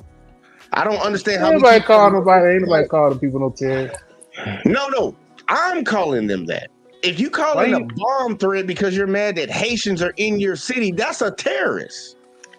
No, they weren't mad because they were in the city. They've been in their city. They were mad because they were eating their fucking dogs. And they weren't eating them dogs. What were they doing? Snacking on them?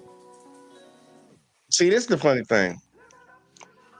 What evidence do you have to prove that they did? Any charges for anybody that ate a dog?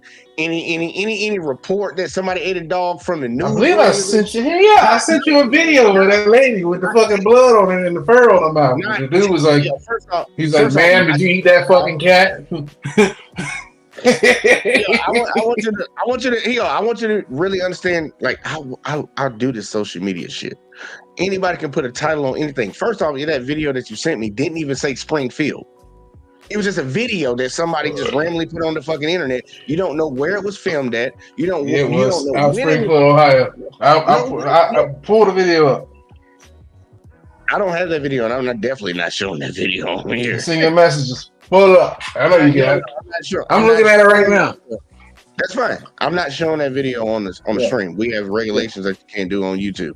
You can't do certain things on here. But they don't show blood or gore. They just show the blood of the cat on her face. It's fine, Danny. There's nothing in that video that shows that happened in Springfield. Nothing. But either way, let me read some of these comments because we getting sidetracked. And see, Red said they do eat them. It's a delicacy. Multiple police reports and videos carrying geese out of the park. Red, I would need you to show that to me because I actually looked for that stuff and found nothing. And the mayor said there's nothing. But either way, Red also said, how you know who called the threats?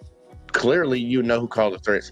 And then also, Red said the phone calls were from overseas. And then Hurricane said, what's up to Red? Let's keep going, man, because we're getting sidetracked too much because Bean's saying crazy shit. Governor, you have 1 minute to respond. Yeah, well, it is law enforcement that asked for the bill. They helped craft it. They're the ones that supported it. That's because they know we need to do this. Look, this issue of continuing to bring this up, of not dealing with it, of blaming migrants for everything. On housing, we could talk a little bit about Wall Street speculators buying up housing and making them less affordable, but it becomes a blame.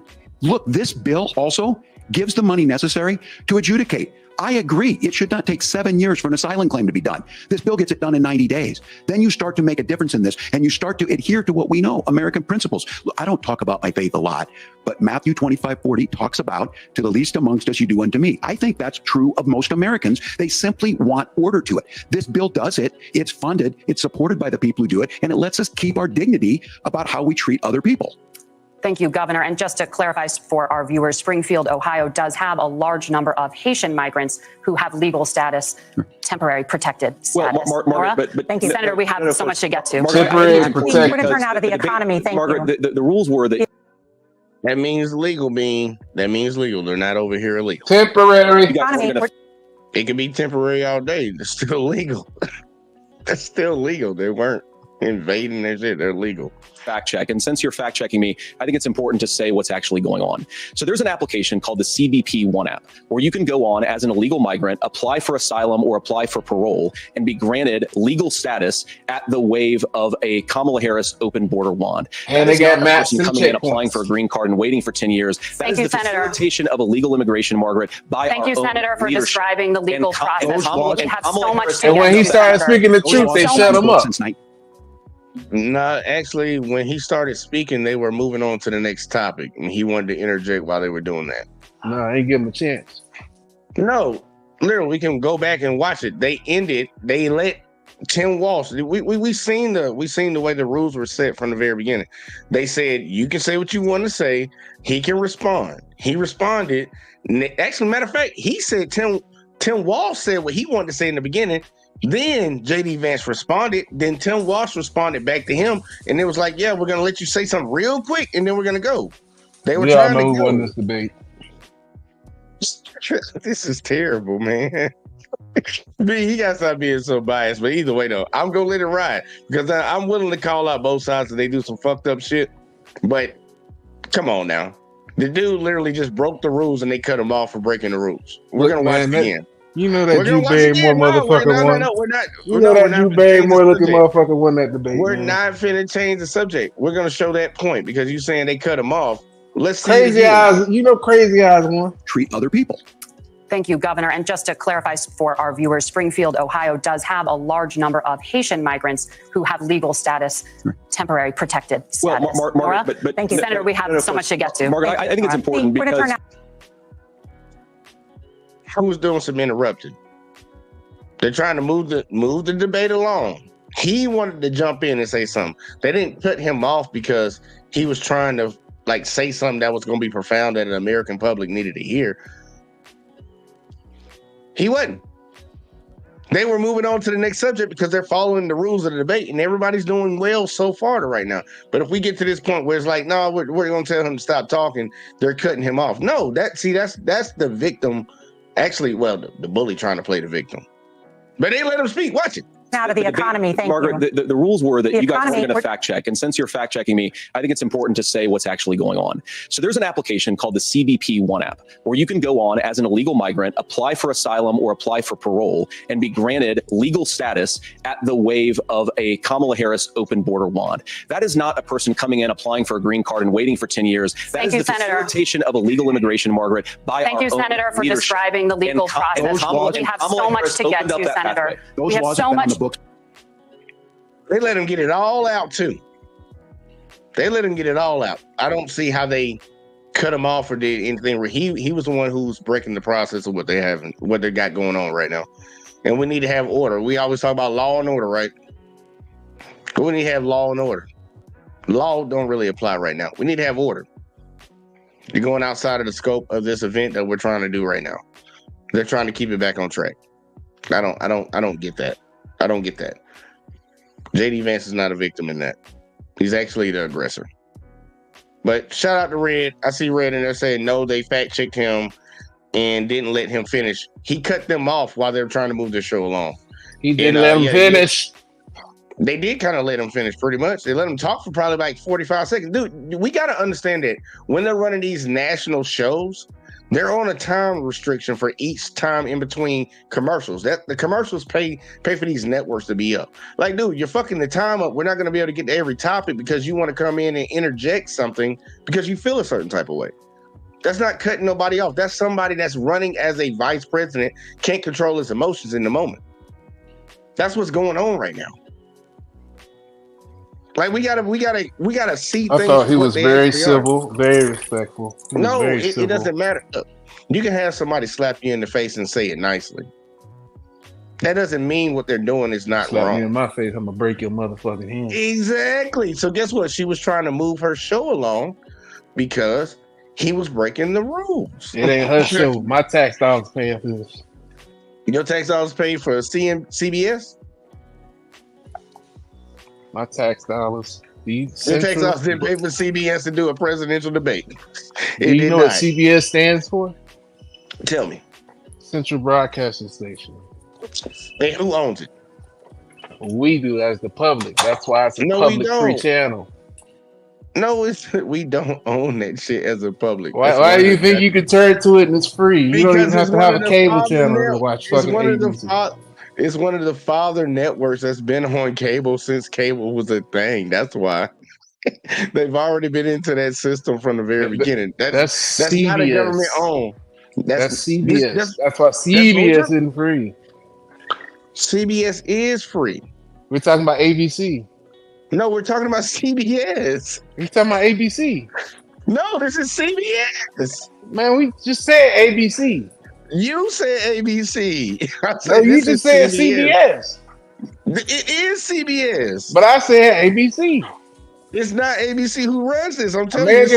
American Broadcasting Center. That's not who's doing this debate. It's CBS. It's CBS.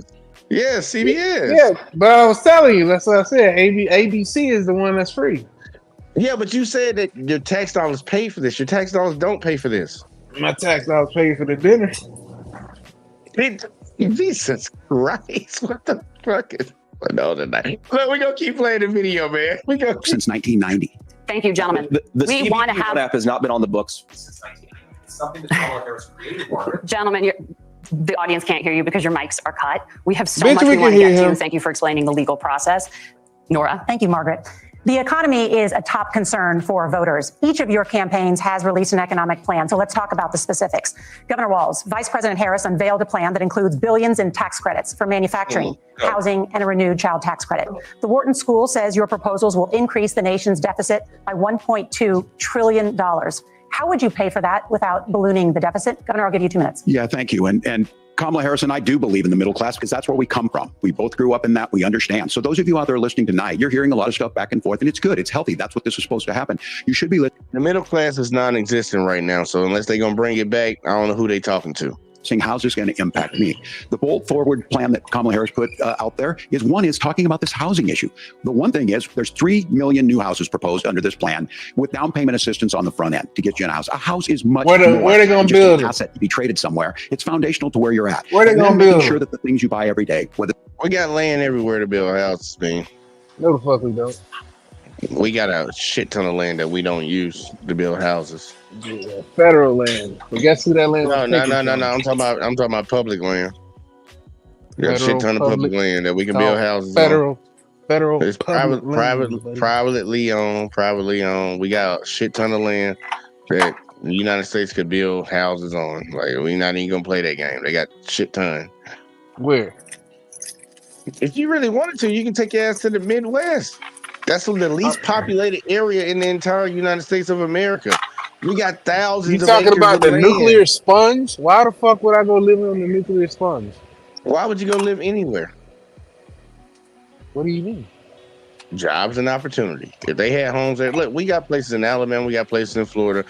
The You already nuclear know sponge. The Midwest is the nuclear That's sponge. neither dog. here. That's neither here nor there. We have plenty of areas in the Your United States likelihood of America being to blown build the homes. fuck off the place of the earth. Yeah, you move out there you want to. When has that ever happened? Nobody's ever attacked anything on American soil. Exactly, not never. So like stop. We gotta stop doing that shit. We say saying shit to say shit. There's plenty of land in the United States to build houses. That's why BlackRock and all these other multi-billion-dollar, I forget what they want to call themselves as a company. If that was the case, then they would build everybody a fucking house for free, and then there wouldn't be fucking mortgages. No. We're talking about land for the ability to put homes on it, not to get people a home. That's what they're trying to do. No, we have. That's what the Democrats are trying to do. That's what the Democrats are trying to do. What are you talking about? They want to give people $50,000 to go build a new house.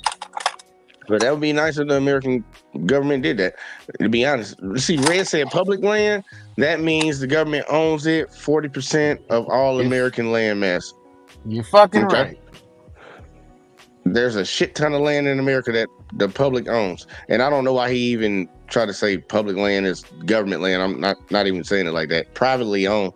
Hurricane said there's plenty of land in the United. There's plenty of federal public land. There's plenty of land in the United States, but the military took it for military exercises, allegedly. And then Red came back and said, there are too many empty homes owned by BlackRock and the banks. We don't need more land, just cheaper rent. I agree with that too. But we have land to build homes. That's the point. That everywhere. Where? Not these nuclear training facilities. You want to know why? Because a lot of these national forests are bombing sites, but people don't even know that. You know, again, you stay in Florida, right? I do. There's no areas in Florida that has land that's not a nuclear bomb site that they could build homes on? I didn't say nuclear bomb. It could be a testing bomb. Okay, testing bomb. There's no land in Florida where they couldn't build a house where there's none of that going on? Shit. About 30 miles from here, there's a fucking special forces, an entire special forces. Jesus fucking Christ. Squadron. Yeah, man. We're going to keep playing this video. Being you are irritating the shit out of me right now. Whether they be prescription drugs or other things, that there's fairness in that. Look, the $35 insulin is a good thing, but it costs $5 to make insulin. They were charging $800 before this law went into effect. As far as the housing goes, I've seen it in Minnesota, 12% more houses in Minneapolis, prices went down on rent 4%. It's working. And then making sure tax cuts go to the middle class. $6,000 child tax credit, we have one in Minnesota, reduces childhood poverty by a third. We save money in the long run, and we do the right thing for families. And then getting businesses off the ground. The law as it stands right now is $5,000 tax credit for small business, increasing that to $50,000. Now, this is a philosophical difference between us. Donald Trump made a promise, and I'll give you this. He kept it. He took folks to Mar-a-Lago, said, you're rich as hell, I'm going to give you a tax cut. He gave the tax cuts that predominantly went to the top pass. What happened there was an $8 trillion increase in the national debt, the largest ever. Now he's proposing a 20% consumption or sales tax on everything we bring in. Everyone agrees, including businesses, it would be destabilizing it. It would increase inflation and potentially lead to a recession. Look, this is simple for you. Where are we going? Kamala Harris has said to do the things she wants to do. We'll just ask the wealthiest to pay their fair share. When you do that, our system works best. More people are participating in it, and folks have the things that they need. Senator, I want to give you a moment to respond on that. But similarly, the Wharton School has done an analysis of the Trump plan and says it would increase the nation's deficit by $5.8 trillion. My question is the same for you. How do you pay for all that without ballooning the deficit? I'll give you 2 minutes. Well, first of all, you're going to hear a lot from Tim Walz this evening, and you just heard it in the answer. A lot of what Kamala Harris proposes to do, and some of it, I'll be honest with you, it even sounds pretty good. Here's what you won't hear, is that Kamala Harris has already done it because she's been the vice president for 3.5 years. She had the opportunity. It's a typical politician. I hope everybody's paying attention to what they do. They asked him a very specific question. He's not answering the question. And if y'all don't believe me, I'm going to rewind it real quick one more time so people understand what's going on. They asked him a very specific question. Watch exactly what he does. My question is the same for you. How do you pay for all that without ballooning the deficit? I'll give you 2 minutes. Well, first of all, you're going to hear a lot from Tim Walz this evening, and you just heard it in the answer. A lot of what Kamala Harris proposes to do, and some of it, I'll be honest with you, it even sounds pretty good. Here's what you won't hear, is that Kamala Harris has already done it because she's been the vice president for 3.5 years. She had the opportunity to enact all of these great policies, and what she's actually done instead is drive the cost of food higher by 25%, drive the cost of housing higher by about 60%, open the American southern border, and make middle-class life unaffordable for a large number of Americans. If Kamala Harris has such great plans for how to address middle-class problems, then she ought to do them now. Not when asking for a promotion, but in the job the American people gave her 3.5 years ago. And the fact that she isn't tells you a lot about how much you can trust her actual plans.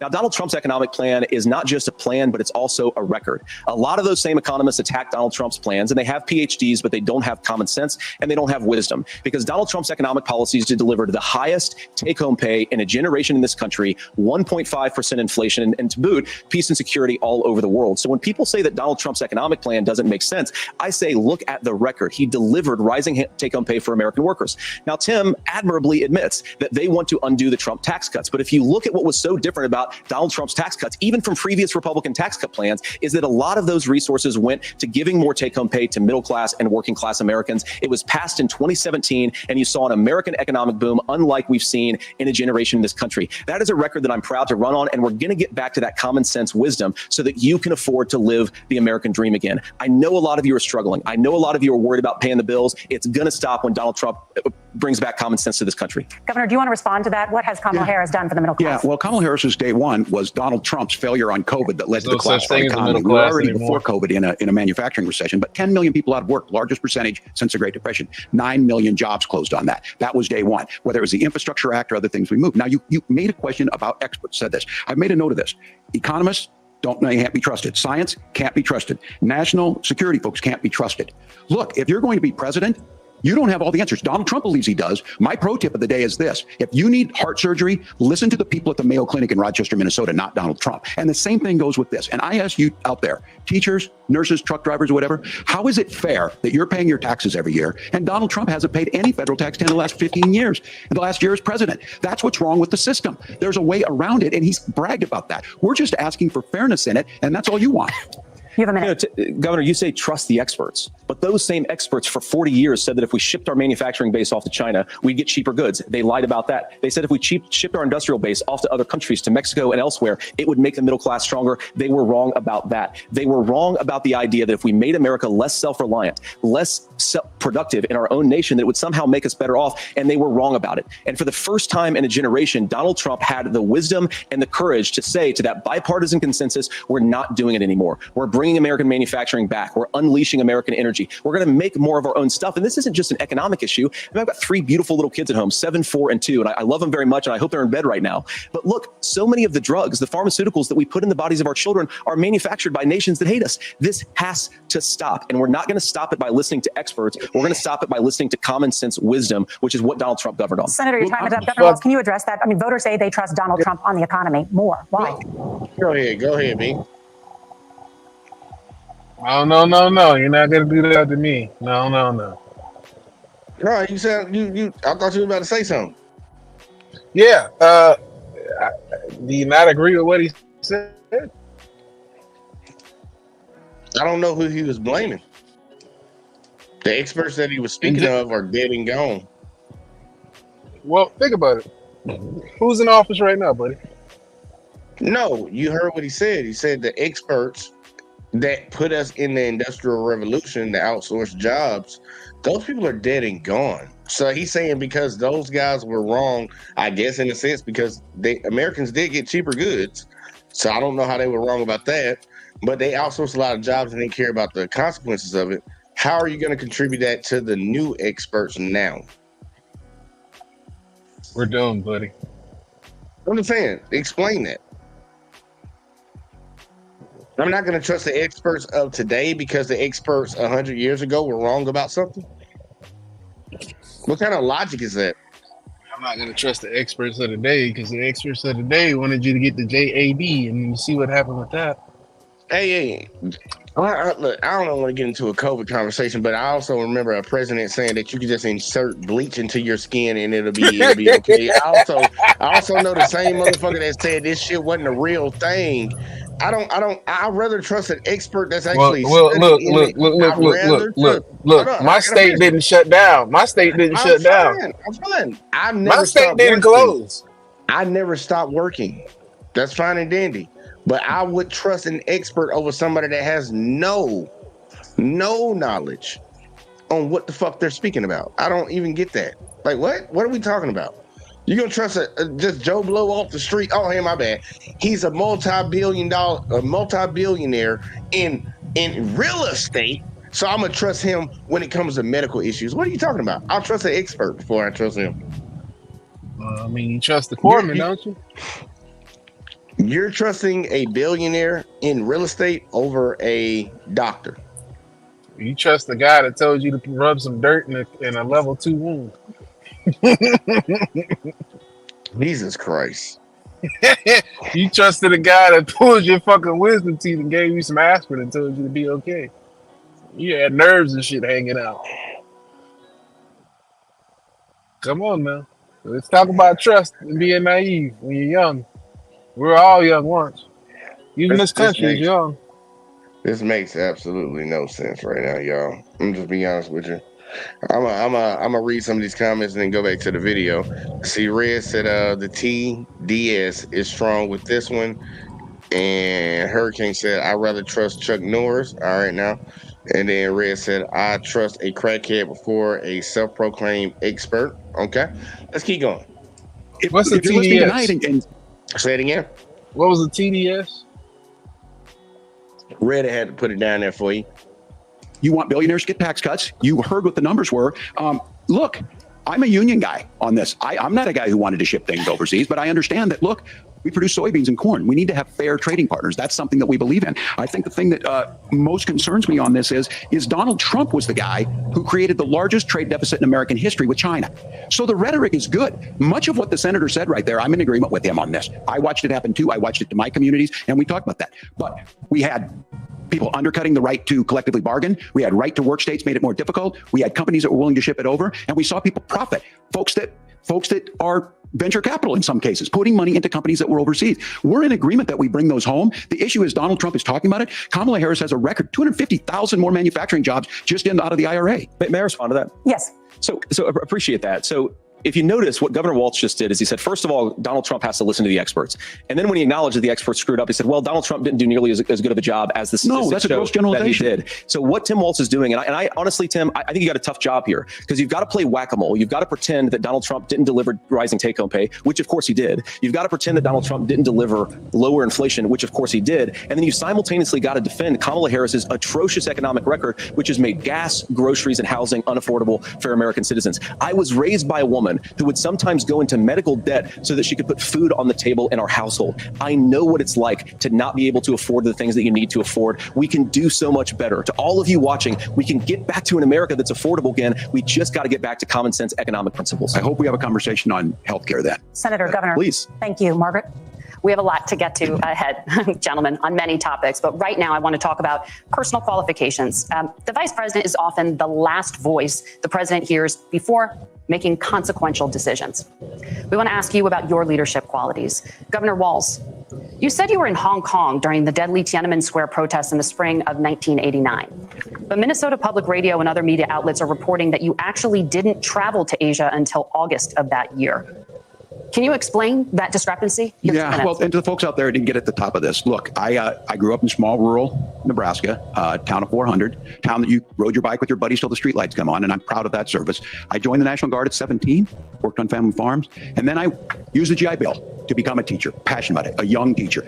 My first year out, I got the opportunity in the summer of '89 to travel to China. 35 years ago, be able to do that. I came back home and then started a program to take young people there. We would take basketball teams, we would take baseball teams, we would take dancers, and we would go back and forth to China. The issue for that was to try and learn. Now, look, my community knows who I am. They saw where I was at. I will be the first to tell you, I have poured my heart into my community. I've tried to do the best I can, but I've not been perfect. And I'm a knucklehead at times, but it's always been about that. Those same people elected me to Congress for 12 years.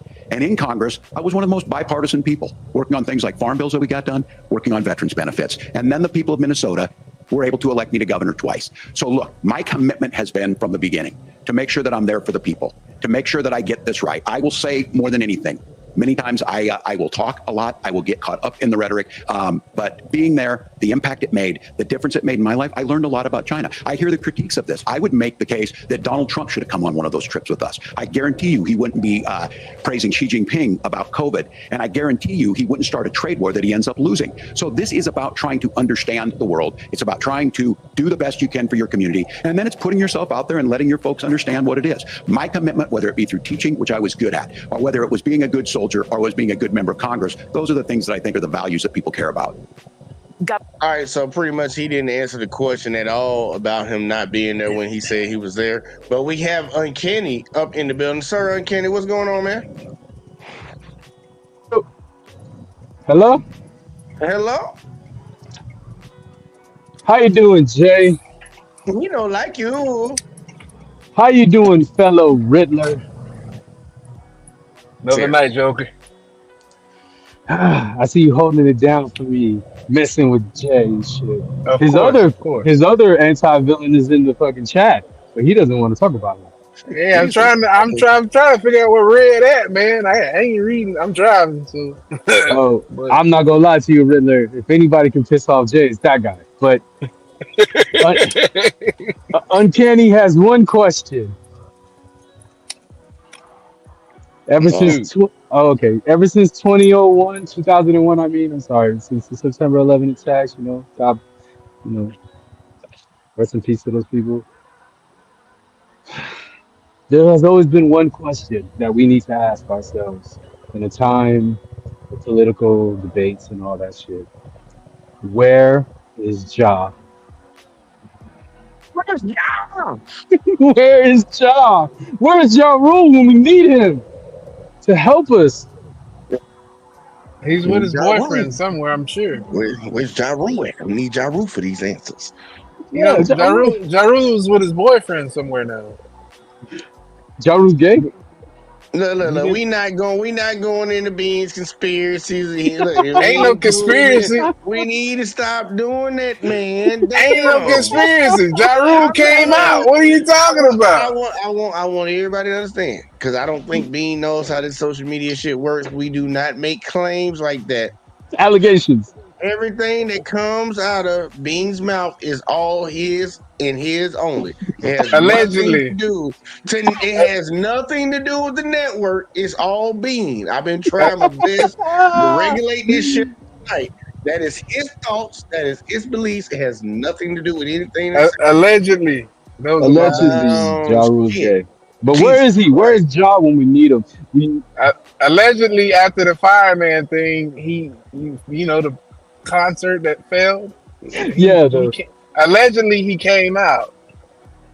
Oh, so allegedly he's fruitcake. I don't know about that term, but he's with the ABC boys. Ah, and we're not talking about liquor, the liquor store. No. Okay, gotcha. Well, allegedly, where is he? We need him. He's murder. I don't believe. See. Hold up. Hold up. I'm singing the wrong one. Which one are you singing? So you pissing Jay off tonight? Is that what you're doing, Bean? Yeah, I heard him a couple of times go, what are you talking about? Let's get back to the video. This is bad when we're trying to actually have a show to like inform people about the debate. Bean got a big problem. I ain't like this is not telling anybody about themselves time, but we need to stay on topic, y'all. We got to stay on topic. Okay. We're trying to get through this thing. We got to stay on topic. All right. So basically, I feel like nobody won this debate. I feel like they didn't pull no punches. They were very civil, and that's new. You know, some allegations towards each other. You know, but thank God they didn't talk about the whole eating cats thing. You know, the pets are being eaten and shit. So other than that, I go for the boy on the right. I like him. He's a stand-up guy. You know, he doesn't hit low blows. Okay, which one's on the right? It all depends on how you're looking at it. Oh, let's say red or blue. Blue. Waltz. Okay, so he's with Waltz.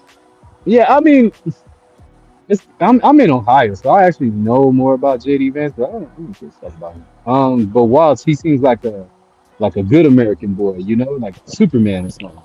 Like, and JD Vance, no? He fucks his couch. Allegedly. Let me say that. Allegedly. He fucks his couch. Accusations. These are not accusations. This is false accusations. And now the joke is, huh? I just feel like I had to throw that in there. Y'all keep going. Yeah. Accusations. He has sex with his the couch. accusations that he well, I don't know if that's true or not. I can't speak on that. I mean, I don't hump the couch or two. Everybody has.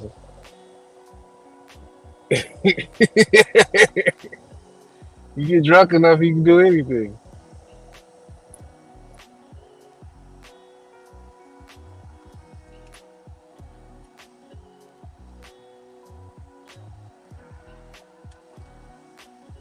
Uncanny? Yeah, we lost Uncanny. He's back now. Oh, there we go. You said you fucked your couch too? You have too. I don't know. Yeah, maybe dry. Yeah. Nah, we about to get back to the video. Wait. Accusations on the humping the couch. Allegedly, but supposedly. Yes, Hurricane. I don't know where this conversation goes, but I'm just saying. Supposedly, JD Vance humped his couch. Allegedly. Hey man, every network has to have a hype man, and that's me. I bring the fun. Me, you are not hyping. You are bringing demonetization. That's what you're bringing. You're bringing demonetization right now. I'm trying my best. Yeah. But wait. I will, Hurricane. I will be editing this part out. Yes, I will be. I'm just saying, like he's supposed I'm bringing to be demonetization. It's Jay. I'm just saying supposedly he was American Pie his couch. That's it. That's all I gotta say. And that's a weird problem for me. You know, I don't want to know that my vice president is out here, you know, terrorizing all the rooms to goes and shit and Man, asking he got furniture. You a know what I wife mean? and 3 kids, man. And But that doesn't mean he grew up closer to me and you than Walls did. but Walls looks like my coach. Like he would pee-wee football. You know what I mean? Yeah, Walls looks like somebody's principal. He looks like See, Red, our high school see, principal. Red, we know you be fucking your couch. Now that's not allegedly. We know that that's facts. Jesus Christ. How do you fuck a couch? Like, hold up, man. You can't ask that question after you said it. We all done did that. You can't do that. Like, I be listening to what y'all be saying, man. I be listening to y'all, man. Oh, Look, we're gonna go back to the video, y'all. Okay, just find Ja Rule. Jay, find Ja Rule for me, please, man. Find him. We need him. We need Where's Ja? We need Ja right now. Look, All we're right, gonna play man. just a little bit more of this. Jesus Christ. Governor, just to follow up on that, the question was, can you explain the discrepancy? All I said on this was I got there that summer and misspoke on this. So I will just, that's what I've said. So I was in Hong Kong and China during the democracy protests went in. And from that, I learned a lot of what needed to be in governance. Thank you, Governor. Senator Vance, in 2016, you called your running mate, Donald Trump, unfit for the nation's highest office, and you said he could be America's Hitler. I know you've been asked many times, and you've said you regret those comments and explained you then voted for Donald Trump in 2020. But the Washington Post reported new messages last week in which you also disparaged Trump's economic record while he was president, writing to someone in 2020, quote, Trump thoroughly failed to deliver his economic populism. You're now his running mate, and you've shifted many of your policy stances to align with his. If you become vice president, why should Americans trust that you will give Donald Trump the advice he needs to hear and not just the advice he wants to hear? You have 2 minutes. Well, first of all, Margaret, because I've always been open. And sometimes, of course, I've disagreed with the president, but I've also been extremely open about the fact that I was wrong about Donald Trump. I was wrong, first of all, because I believed some of the media stories that turned out to be dishonest fabrications of his record. But most importantly, Donald Trump delivered for the American people. Rising wages, rising take-home pay, an economy that worked for normal Americans, a secure southern border, a lot of things, frankly, that I didn't think he'd be able to deliver on. And yeah, when you screw up, when you misspeak, when you get something wrong and you change your mind, you ought to be honest with the American people about it. It's one of the reasons, Margaret, why I've done so many interviews is because I think it's important to actually explain to the American people where I come down on the issues and what changed. Now, you pointed out the messages from 2020. Margaret, I've been extremely consistent that I think there were a lot of things that we could have done better in the Trump administration in the first round if Congress was doing its job. I strongly believe, and I've been a United States senator, that Congress is not just a high-class debating society. It's not just a forum for senators and congressmen to whine about problems. It's a forum to govern. So there were a lot of things on the border, on tariffs, for example, where I think that we could have done so much more if the Republican Congress and the Democrats in Congress had been a little bit better about how they govern the country. They were so obsessed with impeaching Donald Trump, they couldn't actually govern. And I want to talk about this tariff issue in particular, Margaret, because Tim just accused this of being a national sales tax. Look, the one thing, and you're probably surprised to hear me praising Joe Biden, but the one thing that Joe Biden did is he continued some of the Trump tariffs that protected American manufacturing jobs. And it's the one issue, the most pro-worker part of the Biden administration, it's the one issue where Kamala Harris has run away from Joe Biden's record. Think about this. If you're trying to employ slave laborers in China at $3 a day, you're going to do that and undercut the wages of American workers unless our country stands up for itself and says, you're not accessing our markets unless you're paying middle-class Americans a fair wage. Senator, your time is up. Nora? Thank you. Now to the issue of reproductive rights. Governor Walz, after Roe versus Wade was overturned, you signed a bill. We're going to stop real quick. Bean, any thoughts on the economics of some of the few things they spoke on? And shout out to my boy Op, said, nah, you tried to take the top spot and lost like all the fakers. And Red said racist Care Bear versus nervous. That's not how you spell Colonel. Colonel Sanders. That's not how you spell Colonel. I don't think that's how you spell Colonel. But Hurricane said got it, Red. They all look like reptilian shapeshifters. Damn. All right, B, anything on the economy that they were speaking about? Just economy. They started talking about the Thank you. When they started talking about the medication. Ozempic, yeah. Nah, the insulin, sir. No, well, here you go. Well, they say insulin, but I remember that. Here you go. Keep going. Yeah, that shit still ain't $5. I know that because I paid for it. That shit's $100 a pop. That's with insurance. How much was it? I don't know where they keep 4 coming up years. with these magical numbers and all this shit, but coming from somebody How that's much? really going through it right now. How much was it 4 years ago?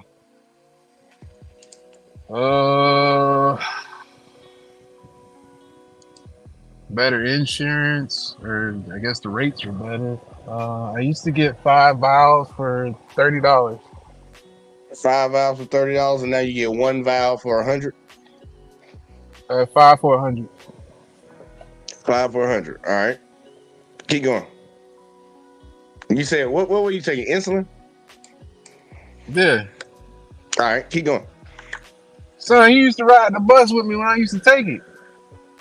No, I'm just clarifying. Oh. Yeah, but as far as this economy goes, man, you can't pull money from thin air. But, you know, my main concern is what's going to happen now that this storms is happening. You know, we're out of money. Nobody has any money. FEMA doesn't have any money. The American Heart Association, American Kidney Association, all these different associations that normally have money, they don't have any money. There's no such thing as a middle class anymore.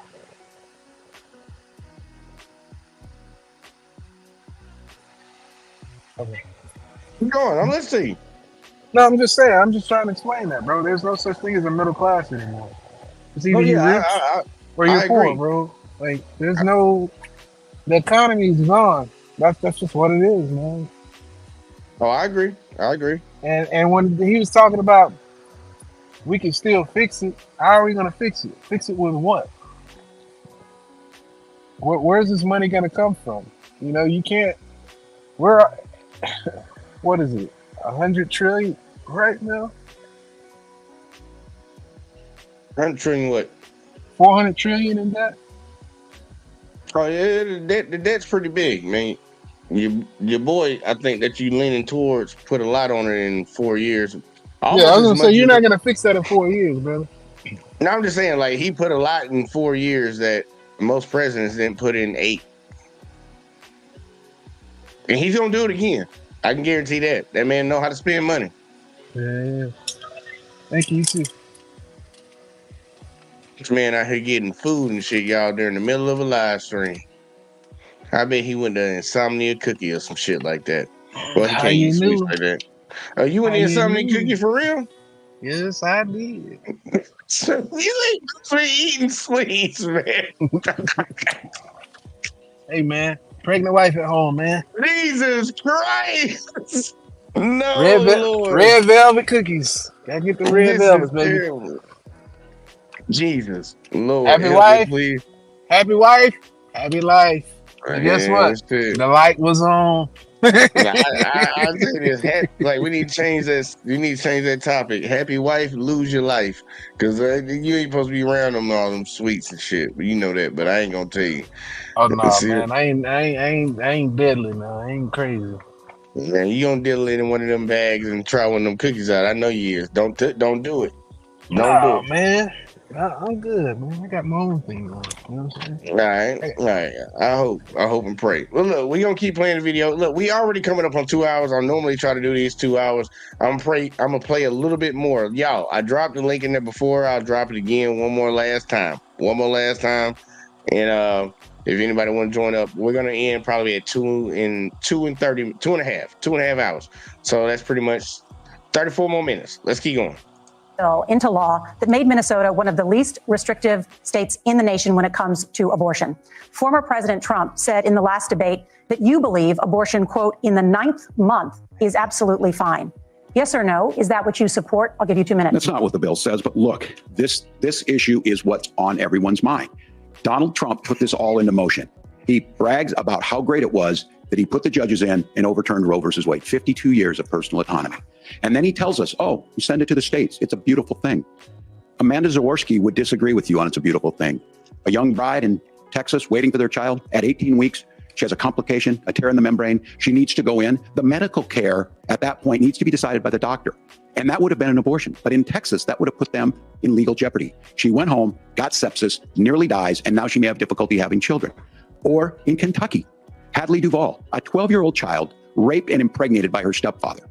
Those are horrific. Now, when God asked about that, Senator Vance said 2 wrongs don't make a right. There is no right in this.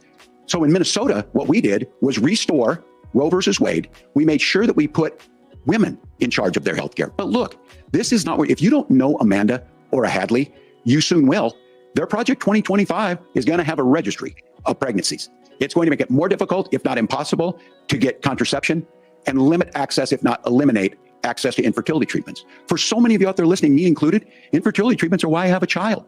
That's nobody else's business, but those things are being proposed. And the catch-all on this is, well, the states will decide what's right for Texas might not be right for Washington. That's not how this works. This is basic human right. We have seen maternal mortality skyrocket in Texas, outpacing many other countries in the world. This is about healthcare. In Minnesota, we are ranked first in healthcare for a reason. We trust women, we trust doctors. Senator, do you want to respond to the governor's claim? Will you create a federal pregnancy monitoring agency? No, Nora, certainly we won't. And I want to talk about this issue because I know a lot of Americans care about it. And I know a lot of Americans don't agree with everything that I've ever said on this topic. And, you know, I grew up in a working class family in a neighborhood where I knew a lot of young women who had unplanned pregnancies and decided to terminate those pregnancies because they feel like they didn't have any other options. And, you know, one of them is actually very dear to me. And I know she's watching tonight, and I love you. And she told me something a couple years ago that she felt like if she hadn't had that abortion, that it would have destroyed her life because she was in an abusive relationship. And I think that what I take from that as a Republican who proudly wants to protect innocent life in this country, who proudly wants to protect the vulnerable, is that my party, we've got to do so much better of a job at earning the American people's trust back on this issue where they frankly just don't trust us. And I think that's one of the things that Donald Trump and I are endeavoring to do. I want us as a Republican Party to be pro-family in the fullest sense of the word. I want us to support fertility treatments. I want us to make it easier for moms to afford to have babies. I want it to make it easier for young families to afford a home so they can afford a place to raise that family. And I think there's so much that we can do on the public policy front just to give women more options. Now, of course, Donald Trump has been very clear that on the abortion policy specifically, that we have a big country and it's diverse. And California has a different viewpoint on this than Georgia. Georgia has a different viewpoint from Arizona. And the proper way to handle this, as messy as democracy sometimes is to let voters make these decisions, let the individual states make their abortion policy. And I think that's what makes the most sense in a very big, a very diverse, and let's be honest, sometimes a very, very messy and divided country. Governor, would you like to respond and also answer the question about restrictions? Yeah, well, the question got asked and Donald Trump made the accusation that wasn't true about Minnesota. Well, let me tell you about this idea that there's diverse states. There's a young woman named Amber Thurman. She happened to be in Georgia, a restrictive state. Because of that, she had to travel a long distance to North Carolina to try and get her care. Amber Thurman died in that journey back and forth. The fact of the matter is, how can we as a nation say that your life and your rights, as basic as the right to control your own body, is determined on geography? There's a very real chance, had Amber Thurman lived in Minnesota, she would be alive today. That's why the restoration of Roe versus Wade. When you listen to Vice President Harris talk about this subject and you hear me talk about it, you hear us talking exactly the same. Donald Trump is trying to figure out how to get the political right of this. I agree with a lot of what Senator Vance said about what's happening. His running mate, though, does not. And that's the problem. Governor, your time is up. Senator, let me ask you about that. He mentioned, I think, referring to a national ban. In the past, you have supported a federal ban on abortion after 15 weeks. In fact, you said if someone can't support legislation like that, quote, you are making the United States the most barbaric pro-abortion regime anywhere in the entire world. My question is, why have you changed your position? Well, Nora, first of all, I never supported a national ban. I did when I was running for Senate in 2022, talk about setting some minimum national standard. For example, we have a partial birth abortion ban in place in this country at the federal level. I don't think anybody's trying to get rid of that, or at least I hope not, though I know that Democrats have taken a very radical pro-abortion stance. But Nora, you know, one of the things that changed is in the state of Ohio, we had a referendum in 2023, and the people of Ohio voted overwhelmingly, by the way, against my position. And I think that what I learned from that, Nora, is that we've got to do a better job at winning back people's trust. So many young women would love to have families. So many young women also see an unplanned pregnancy as something that's going to destroy their livelihood, destroy their education, destroy their relationships. And we have got to earn people's trust back. And that's why Donald Trump and I are committed to pursuing pro-family policies, making childcare more accessible, making fertility treatments more accessible, because we've got to do a better job at that. And that's what real leadership is. Governor, your response. I'm going to respond on the pro-abortion piece of that. No, we're not. We're pro-women. We're pro-freedom to make your own choice. We know what the implications are to not be that. women having miscarriages, women not getting the care, physicians feeling like they may be prosecuted for providing that care. And as far as making sure that we're educating our children and giving them options, Minnesota's a state with one of the lowest teen pregnancy rates. We understand that too. We know that the options need to be available, and we make that true. We also make it, we're a top 3 state for the best place to raise children. But these two things, to try and say that we're pro-children, but we don't like this, or you guys are pro-abortion, that's not the case at all. We are pro-freedoms for women to make their choices, and we're going, and Kamala Harris is making the case, to make options for children more affordable, a $6,000 child tax credit, but we're not going to base that on the backs of making someone like Amber Thurman drive 600 miles to try and get health care. Senator? May I respond to that? First of all, Governor, I agree with you. Amber Thurman should still be alive, and there are a lot of people who should still be alive, and I certainly wish that she was. And maybe you're free to disagree with me on this and explain this to me, but as I read the Minnesota law that you signed into law, the statute that you signed into law, it says that a doctor who presides over an abortion where the baby survives, the doctor is under no obligation to provide life-saving care to a baby who survives a botched late-term abortion. That is, I think, whether you're pro-choice or pro-abortion, that is fundamentally barbaric. And that's why I use that word, Nora, is because some of what we've seen, do you want to force Catholic hospitals to perform abortions against their will? Because Kamala Harris has supported suing Catholic nuns to violate their freedom of conscience. We can be a big and diverse country where we respect people's freedom of conscience and make the country more pro-baby and pro-family. But please. Yes, Governor, please respond. Look, this is one where there's always something there. This is a very simple proposition. These are women's decisions to make about their healthcare decisions, and the physicians who know best when they need to do this. Trying to distort the way a law is written to try and make a point, that's not it at all. What was I wrong about, Governor? Please tell me, what was I wrong about? That is not the way the law is written. Look, I've given but how? I've given this advice on a lot of things, that getting involved, getting against, that's been misread, and it was fact-checked at the last debate. But the point on this is there's a continuation of these guys to try and tell women or to get involved. I use this line on this, just mind your own business on this. Things work best when Roe versus Wade was in place. When we do a restoration of Roe, that works best. That doesn't preclude us from increasing funding for children. It doesn't increase us from making sure that once that child's born, like in Minnesota, they get meals, they get early childhood education, they get health care. So the hiding behind we're going to do all these other things when you're not proposing them in your budget. Kamala Harris is proposing them. She's proposing all those things to make life easier for families. I asked a specific question, Governor. You gave me a slogan as a response. It's not the case. It's not true. That's not what the law says. So they fact-checked it with President Trump. Gentlemen, there's a lot to discuss. We have to move on. All right. With the immigration issue, I'm going to go ahead. Matter of fact, let me and Bean come up full screen on this one. I'm going to go ahead and say it again and repeat my exact same stance on this. If the left is going to argue tooth and nail that women have autonomy of their own bodies and do whatever they want, even though they control all our bodies, just throwing it out there for you, just some of the things you're just not complaining about right now. If that's the case, if a woman has the right to have an abortion if she wants to, I will be perfectly fine with that. In one instance, one only, y'all. If a man has the right to not financially be required to take care of their child, if she decides she wants to keep it. And I believe if they pass that in the law, we'll correct all this nonsense. Because a lot of ladies are getting pregnant just because they want to get a bag off of somebody, or it's just cute because all the other girls in school are getting pregnant. They're just getting pregnant for no damn reason. And then the state holds the man liable and gives the women a get out of jail free card for this decision that both of them made.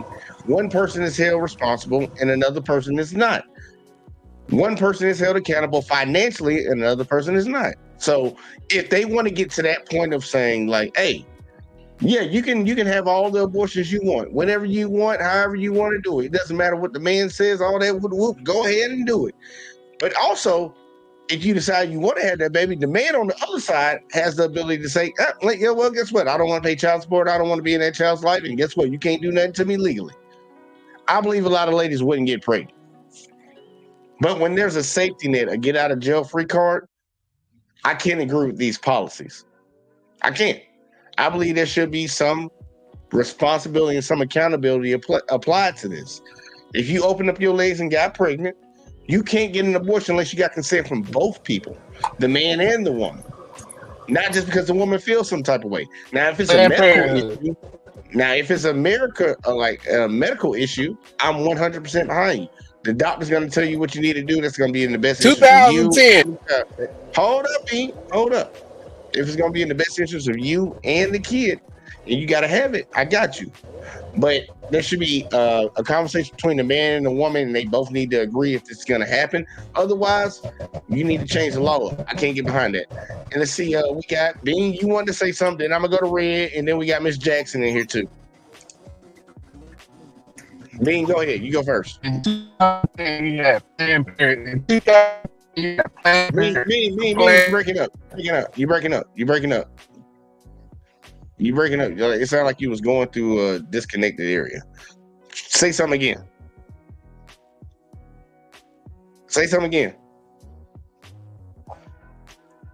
He might be saying something. He'll be, if you saying something, we cannot hear you. Okay, he come back in. All right, say what you were saying again, me.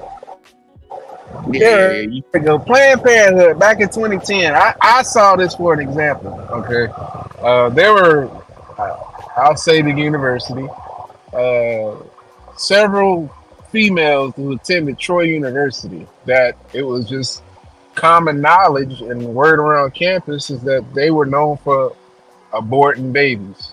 And there was this one specific female on campus who had over 12 abortions. And the only reason they know she had 12 abortions is because the people that would take her, she didn't have a vehicle, so people would take her.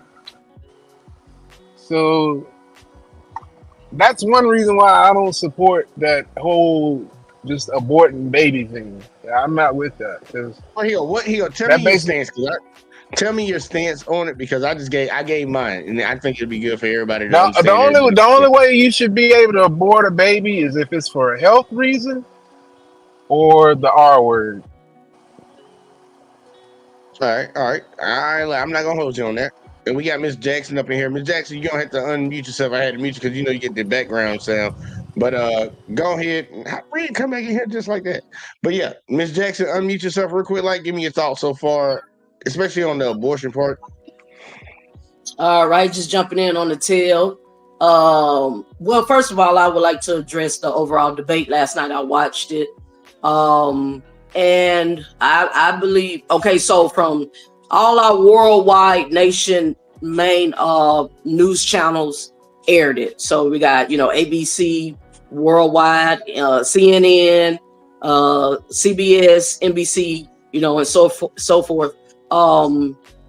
And the panel that they spoke amongst each other said that Vance won as far as being the more presented speaker, experience, you know what I'm saying, more prepared. So as far as the actual debate, they're saying in that sense he won. Now, when it comes to morality and character, Tim Walz won.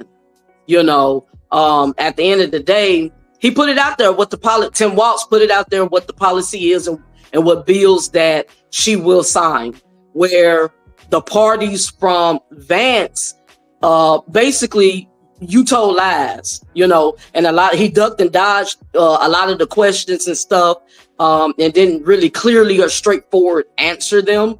And the ones that he did answer was straight lies, a bunch of bullshit. So I think Tim Walz, by him being inexperienced and just a common man, he was a football coach, a school teacher, worked his way up to the top. I think he did a great job, and he delivered pretty well and executed on their policies. So he did win. Exposed, them be your worst ones.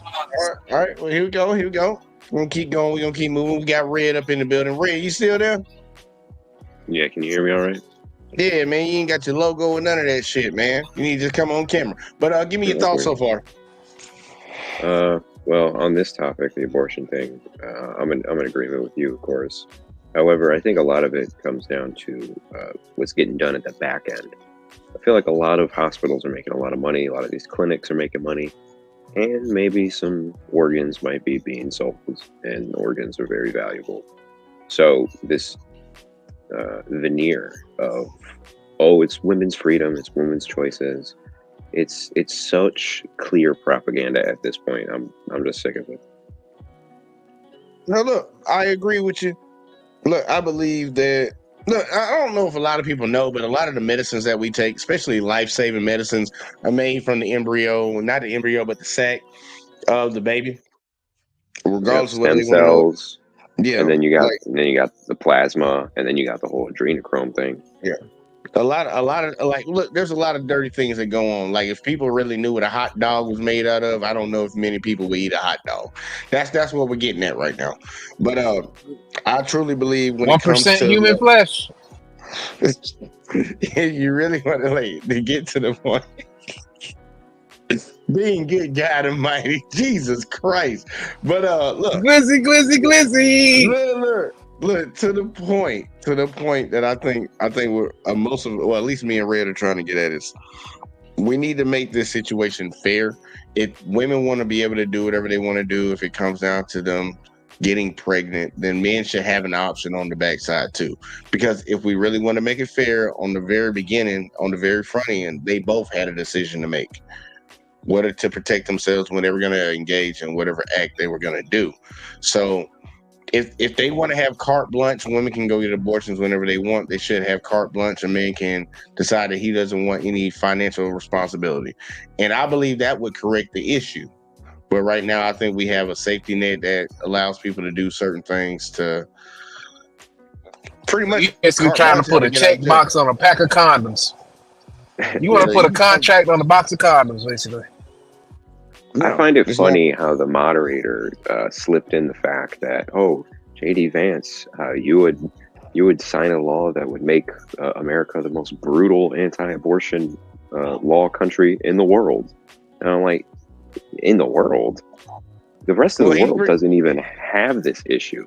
This isn't a hot political issue in the rest of the world. Europe has much stricter abortion laws than us, than almost every state, and nobody really cares.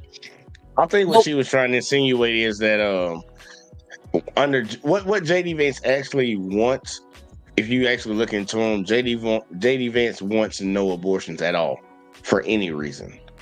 So that would make When did he say that? So look, you go back and watch him, bro. That's why he was trying to backtrack on some of his words. He was like, yeah, I might have said some things in the past and I learned from it. That's part of the shit. Like, you can look, just go check his Twitter feed. That's why I don't have a Twitter, because I might tweet something today that might not be right tomorrow. Has he ever clearly said, I am not in favor of the exceptions? Yes. Yes. Really? Yeah, you don't have to go check his Twitter. You can type it in it. You can type it into Google. You'll probably find it. But what I like about he said that too about the Republican that was running here in Michigan, and it turned out to not be true. Well, just Google it.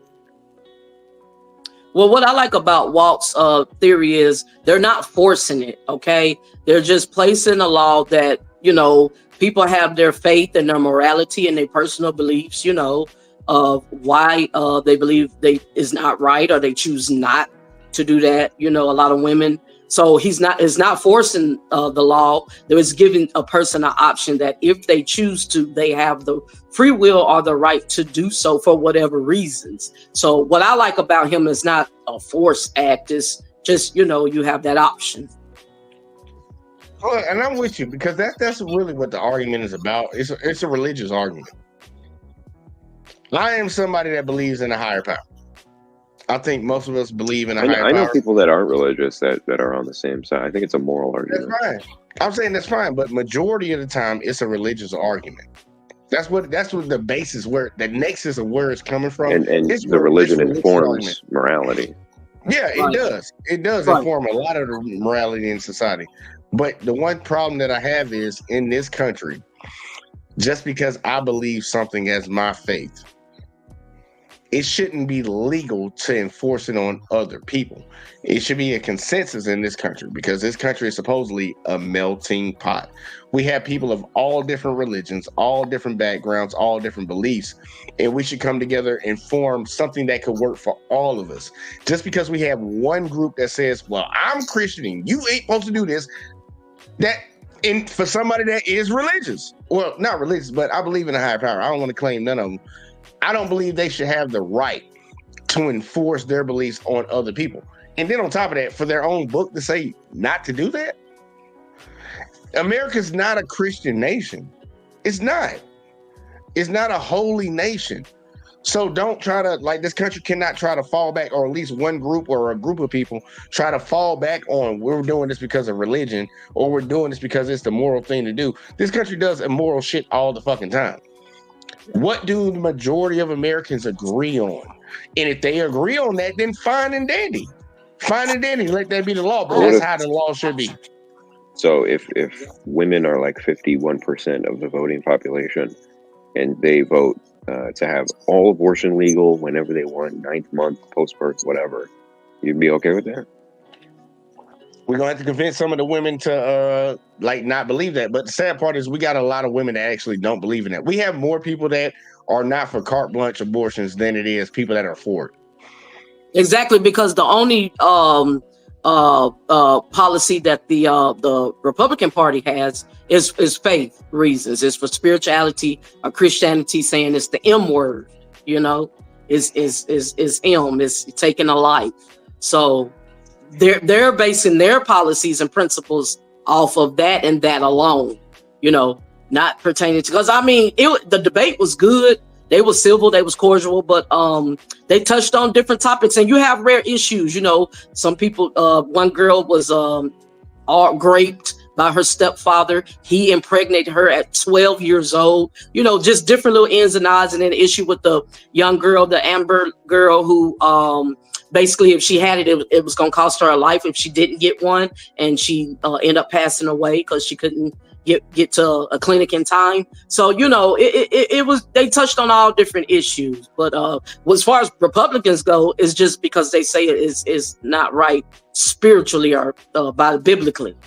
Well, that's a logically, you know, sound conclusion to come from if your religion tells you that. But the other side is arguing, no, I want to be a slut. I want to get knocked up and delete it just because I don't feel like raising it.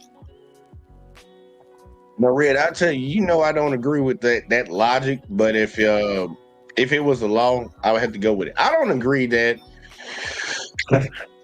a lot of the laws we have on the books are not enforced. They pick and choose what they want to enforce and what they don't. Yeah, isn't it illegal? I think, like in Alabama, it's illegal to tie an alligator to the stop sign on a Thursday. We're not the alligator state, man. I don't know why Alabama keeps getting labeled as that. It's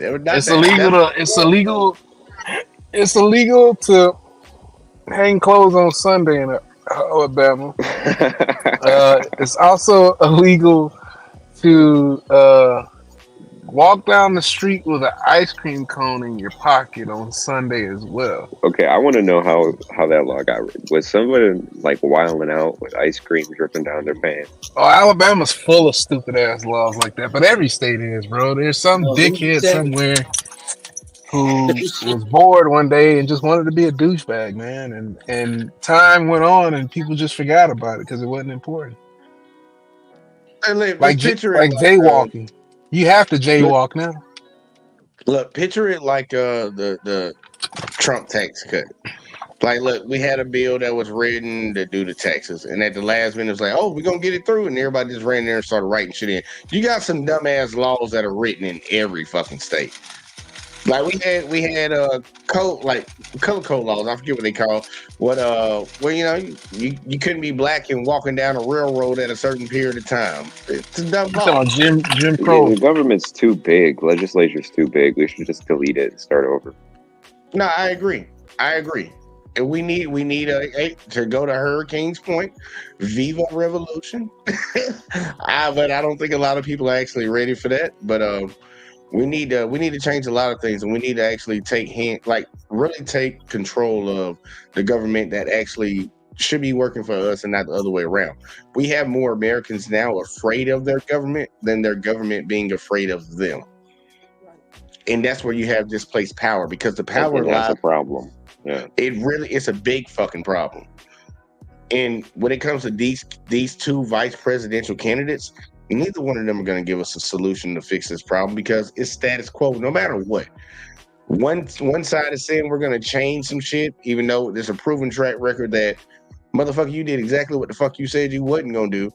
And then you got another side that just keeps on doing the same old status quo. People need to have a real come to Jesus moment and really think about this shit. Like, motherfucker, they playing in our face. And you really see it when they have moments where they agree, like on Iran, for example. They're basically arguing about who's gonna nuke Iran harder. Pretty much. I'm like, who made America the judge, jury, and executioner with what happens in the world? A lot of people complain. Israel. I talked to a lot of Americans outside of the United States, and I've actually talked to a lot of Americans in the United States, and they talk about how these other countries feel about us. But if we actually take a second and think about our mindset when it comes to the world, us against the world, America walks around and acts like they are the big dog on the block, and they gonna do whatever the fuck they want. Why wouldn't anybody else feel some type of way? John F. Kennedy said, you know, when I want children across the world to think of America, I don't want them to think of a man with a gun. That goes to the Marine Corps entire standard. We're here to win the hearts and minds. That's the whole point of winning the war. The hearts and minds. It's kind of hard to do that with an M16 in the middle of the night. It is. That's why they try to do all that diplomatic bullshit to try to trick motherfuckers in. Like, look, you see my army on the other side of that hill, right? You see them? They got rockets, they got guns, they got missiles, they got everything. Now, you gonna sign this paper, or do I need to send them on up here? That's what America does. Niggas hypocrites in the world. Yeah, we will murk you and take your shit. And that's what America was built on, murking people and taking their shit, and they do it around the world. And a lot of people don't understand why a lot of people in other countries do not like the United States. Why can't Iran have a nuclear weapon? Because the United States. Here's why. Because Israel is afraid of them if they have a nuclear weapon. Israel doesn't want Iran to have the negotiating power that comes with having it. Exactly. There you go. If somebody got something that it's like them people that had a problem with Diddy. Matter of fact, it's kind of like the FBI right now with Diddy. Hey, look, Diddy, we get you with all these charges, but I bet money they want somebody else. They don't really want Diddy. They want Diddy somebody has else. A nuke. Well, they say Jay-Z next. Exactly. Diddy just the person that they could get to, and they know he got information. It's like that's how the United States is, man. It's all about leverage. That's what it's all about. And people don't understand it. They're not thinking deep into the game of what's going on. And that's the problem with this country. It's all surface level thinking. These people that are running, these motherfuckers don't give a fuck about us. We spend so much It's really money. demoralizing because, like, I feel like the average person, like, if they were informed, they wouldn't want to be going to war. They would want peace. Like, most Americans wanted peace right before World War II happened. And then they staged, Pearl Harbor. Hey, think about this. Think about right after 9/11. Bush tried his best to go over there after that. They attacked us. Americans like, man, calm down. Dude, all of them did. Bill Clinton, Bush, both Bushes, Obama. Yeah, There's like 5 presidents with 10 wars between them. I'm talking about that select period of time where after 9/11 happened, George Bush and them came out. Him and Dick Cheney was like, yeah, it was these people that did it. Afghanistan, Iraq. That's where they came from. We want to go to war. And the American public pushed back on that. But after he said they had weapons of mass destruction, put that fear in Americans' heart. And Saddam was gassing people. Yeah. Then we went. Think about this. They knocked down towers. They fucked up the Pentagon. Thousands of people passed away. The American public was like, nah, chill. But as soon as the motherfucker said, yeah, they could blow this whole country up. Like, yeah, go get them. Go get that motherfucker right now. And we find out the whole time, they ain't had shit. And then on top of that, where we went was not where they were from.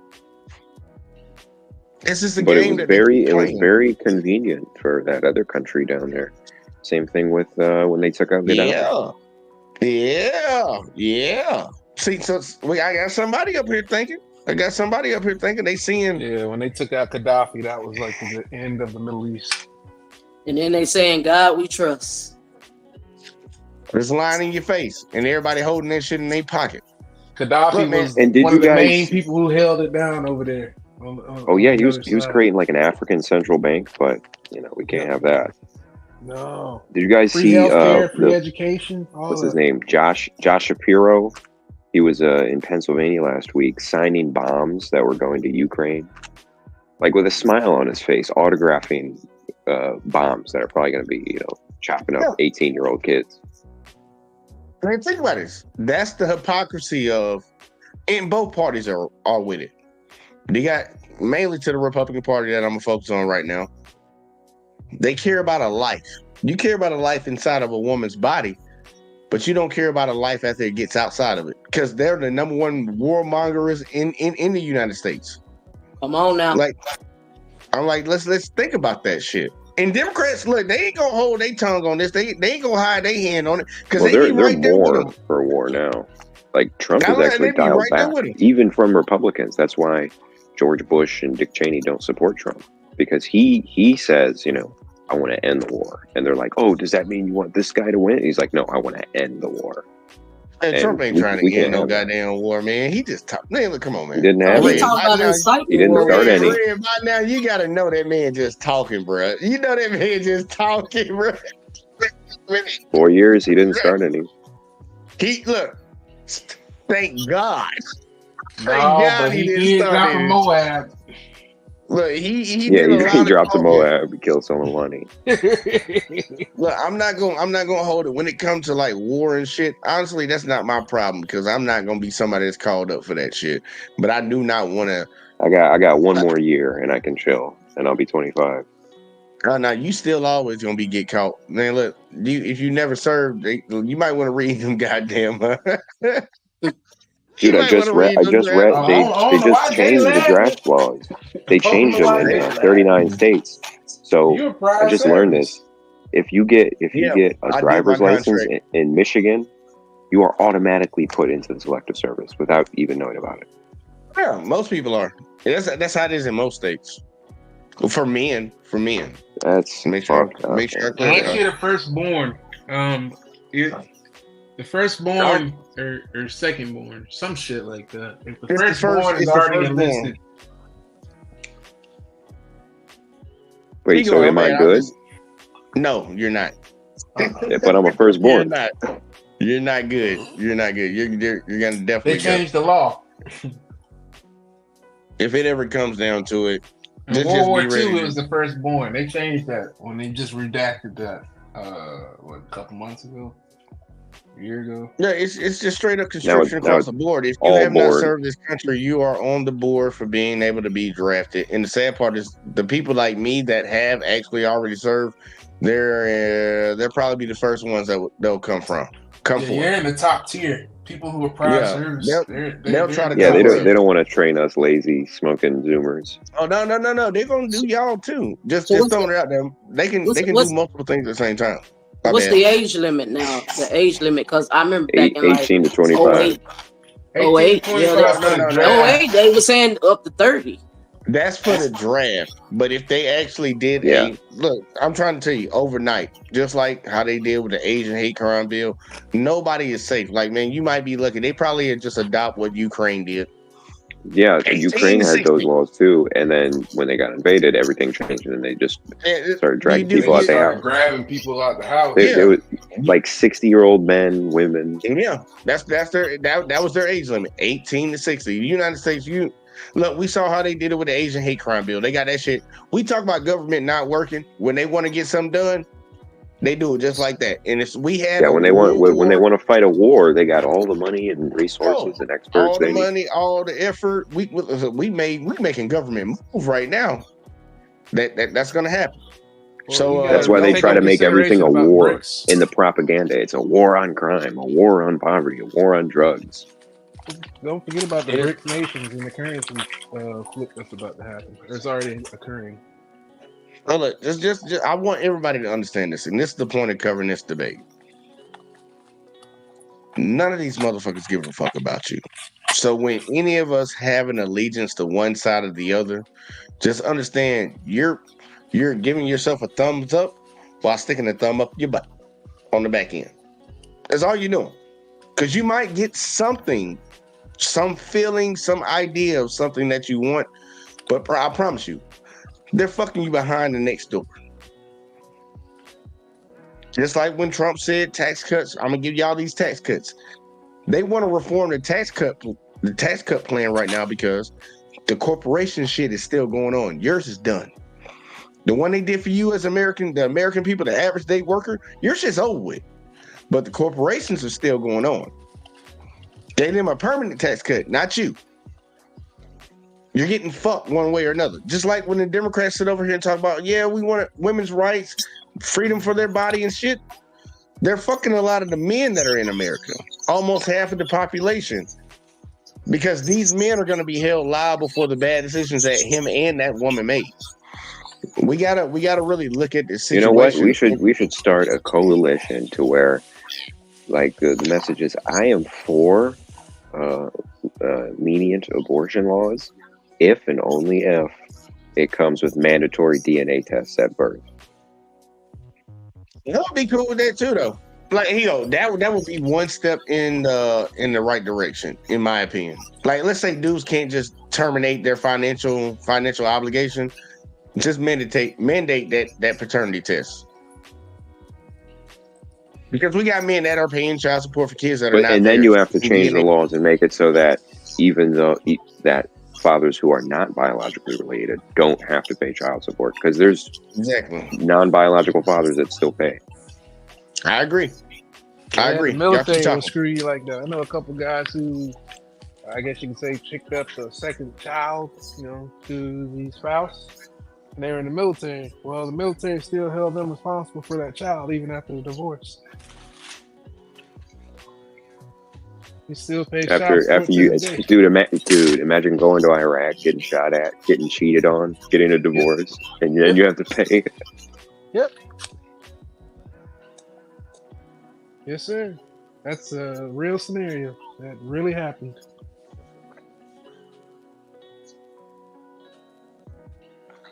Talk about trauma.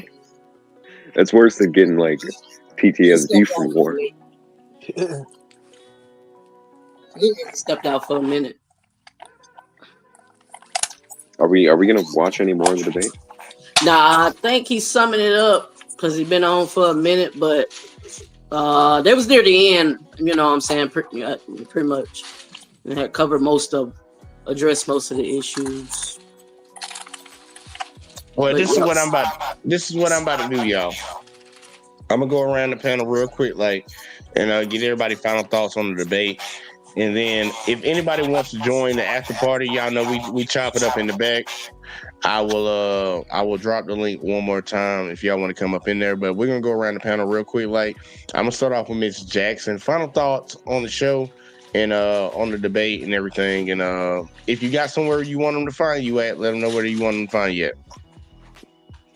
All right, final thoughts for the night. I think that when your character speaks volumes of who you are as an individual and whether you can be trustworthy.